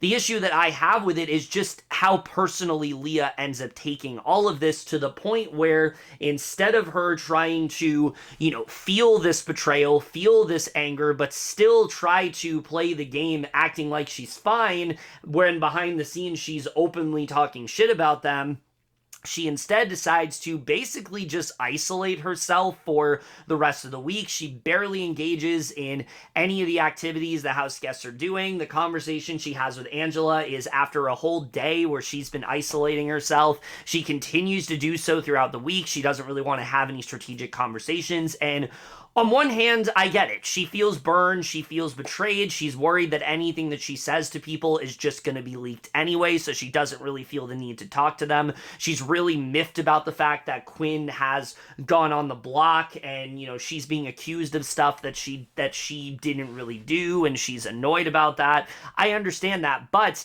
I do think that we need to look back on the quote that Devon said back in, I think it was BB18, that basically said something to the effect of like, you can never let them know what it feels like when you're not there. And I feel like Leah really forgot that this week by deciding to step away from everything.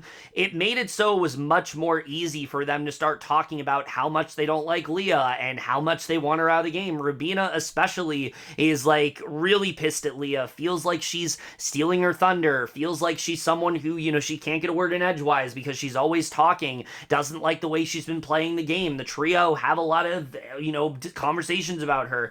Cam can't stand her, Chelsie can't stand her, and if Leah was present for any of these conversations, all of a sudden they wouldn't really be able to have them. All of a sudden she finds herself in a better spot, and I really just feel like she drops the ball from a strategic perspective this week. I was really just let down by the way she decided to go about things. I can understand not really wanting to talk to people at first, but I thought after a couple days she would have been a bit more ready to, and that was really never the case. The entire week, she kind of was just hanging out with Quinn.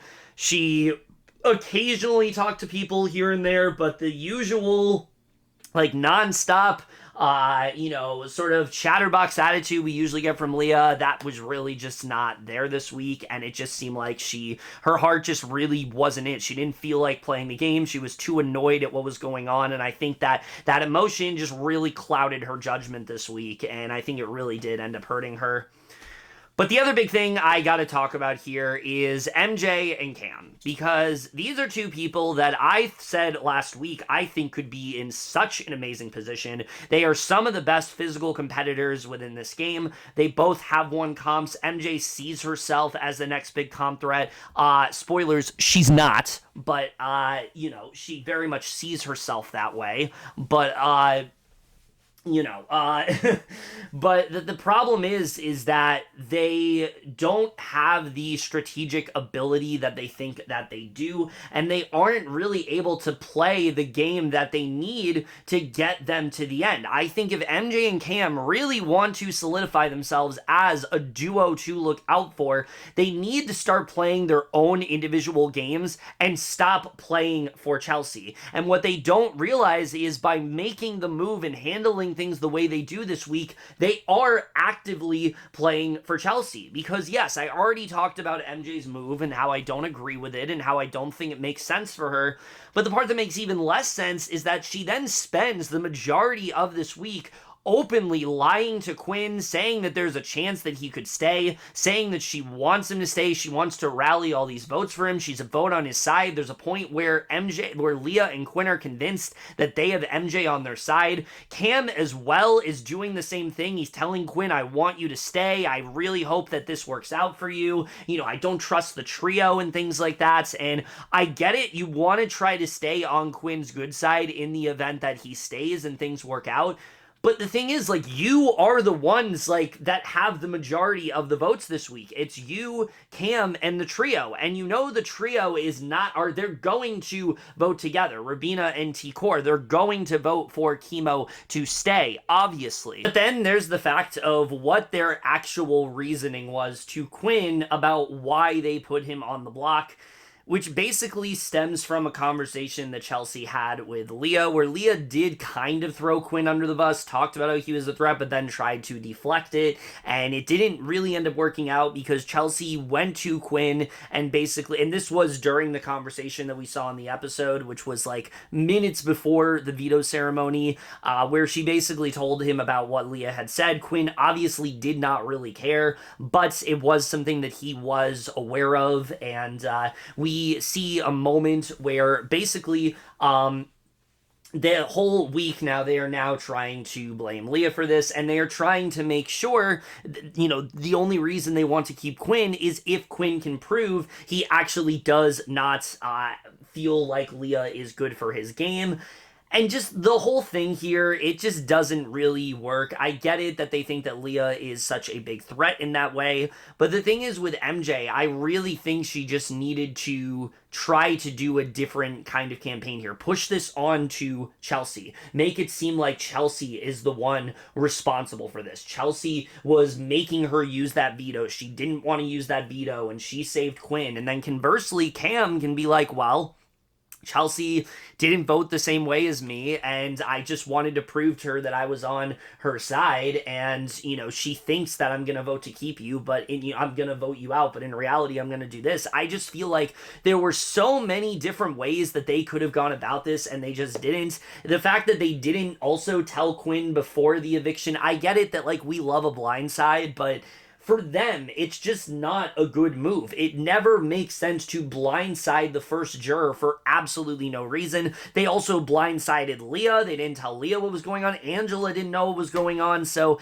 again, it makes absolutely no sense to me why they decided to go about things the way they did this week. I think that honestly, Cam and MJ could have come out this week in a really good spot. Either they try to keep Quinn and it doesn't work, and then they tell him what's going on and they blame Chelsie for it, or they actually do successfully blame Quinn, and now you've just gotten out a trio and you are now the main trio in the game. There was just so many different avenues, because in my opinion, it made so much more sense for Cam and MJ to go for Kimo here, who Cam also has expressed he's wanted out. MJ does not have a relationship with at all.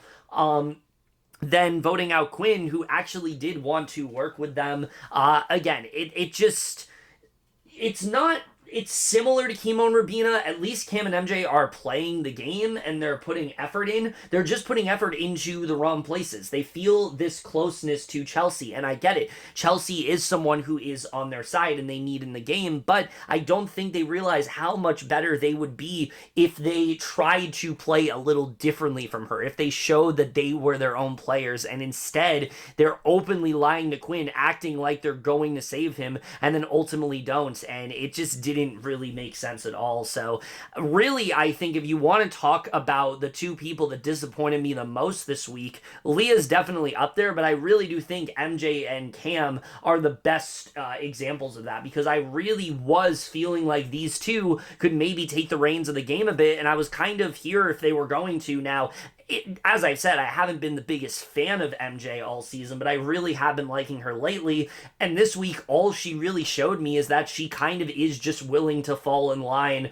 with what Chelsie wants, and the same with Cam, and I kind of already knew that from Cam, but I felt like MJ was his opportunity to get him away from Chelsie, and MJ just didn't really take that opportunity. So yeah, again, just didn't really make a lot of sense. I thought it was very unnecessarily complicated. It put this target on their backs that they didn't need, and now Quinn is going into the jury house the most annoyed at them. He's not annoyed at Chelsie. He gets why Chelsie had to vote him out. He's not annoyed at the trio. He gets why the trio had to vote him out. But he's gonna be annoyed at MJ and Cam because these were two people he actively wanted to work with, and they salvaged every opportunity they could to not do that. So yeah, and they squandered every opportunity they could to do that, but then lied to him that they were on his side. So yeah, I really do feel like they made a huge mistake this week. I feel like they could have played this so differently than they did, but unfortunately, that's how things went, and I really do feel like it's going to hurt them. I do think that this is not something that Quinn's going to forget.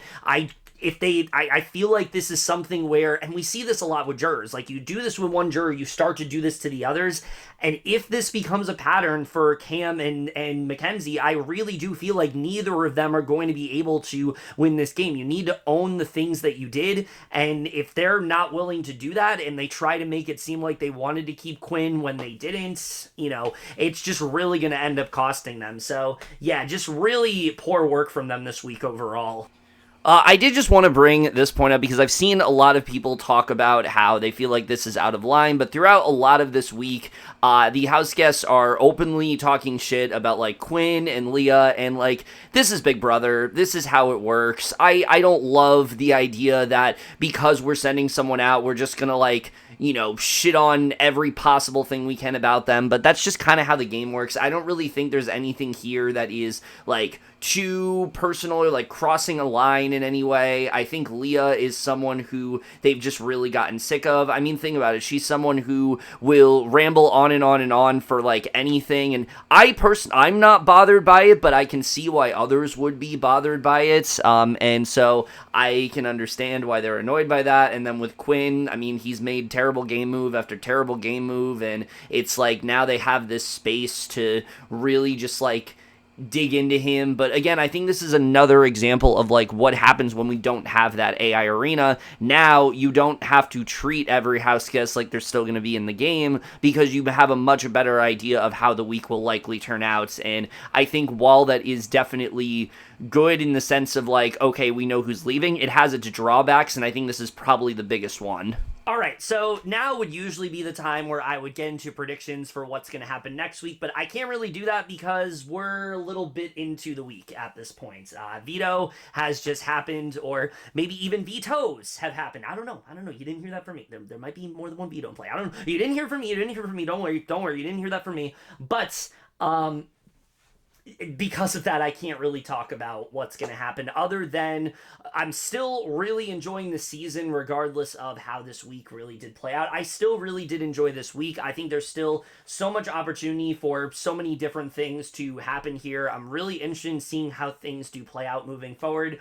I guess I'll talk about who I think is really in the best spot right now. I mean, regardless of the fact that I don't love everything she did this week, Chelsie is far and away still in the best spot in this entire game. I mean, the way she handled this HOH, she got out of it scot-free, mainly because of the people around her that were doing stuff and were actively, playing the game so suboptimally for her. I think that's something that she's just doing so well. And then you have T-Core, who I don't think is as intentionally trying to blame Kimo and Rubina for things, but the thing is they are dropping the ball so much that I do think it is starting to hurt her. I think T-Core actually is better when one of those two are gone. If she is just with Rubina, for example, I think she becomes a lot more powerful than if it's with her and Kimo, who really aren't doing much of anything for her at this point. So we'll really have to see how that plays out. Then you have Angela and Leah, who are like completely in the middle at this point, and who knows where they're even going to go, especially after Leah has now lost Joseph and Quinn back to back. Who knows what's going to happen there. And then, yeah, that's basically it in terms of everybody. It's crazy that we're now down to the final 8. I feel like usually at this point this season, I'm just getting checked out. I don't care what's going on. I don't care about half of the players in the game. I want most of them to leave. But still, this far into the season, I still care about what's happening. I still am rooting for the majority of these players. I still, I'm excited to see how the rest of this really does end up playing out, and that really is just such a testament to how good this season has really been. And even without the AI arena in play, I still think this season is still very much delivering. It might not be on the same level as some of the other weeks, but I do feel like this end game could shape up to be one of the most exciting we have seen in a very long time. And hey, we just got past the point in 25 that was zombie week, so this season is already is already edging that out pretty nicely. But yeah, overall, I think that's really it for my thoughts on this week. Like I said, I think that this was a very interesting week. I'm really excited to see how the rest of the season plays out overall. Let me know what you guys thought of this week. Loved your thoughts on it. How did you feel about the AI arena not being there? What do you think of Jerry O'Connell as a host? The OTEV? What do you think of Quinn leaving? I mean, there's so many things to really still talk about this week that I'm really excited to hear your thoughts on. But that's it for this video. Hope you guys enjoyed it. We'll see you guys in my next video, and we'll see you guys for that. Okay, bye.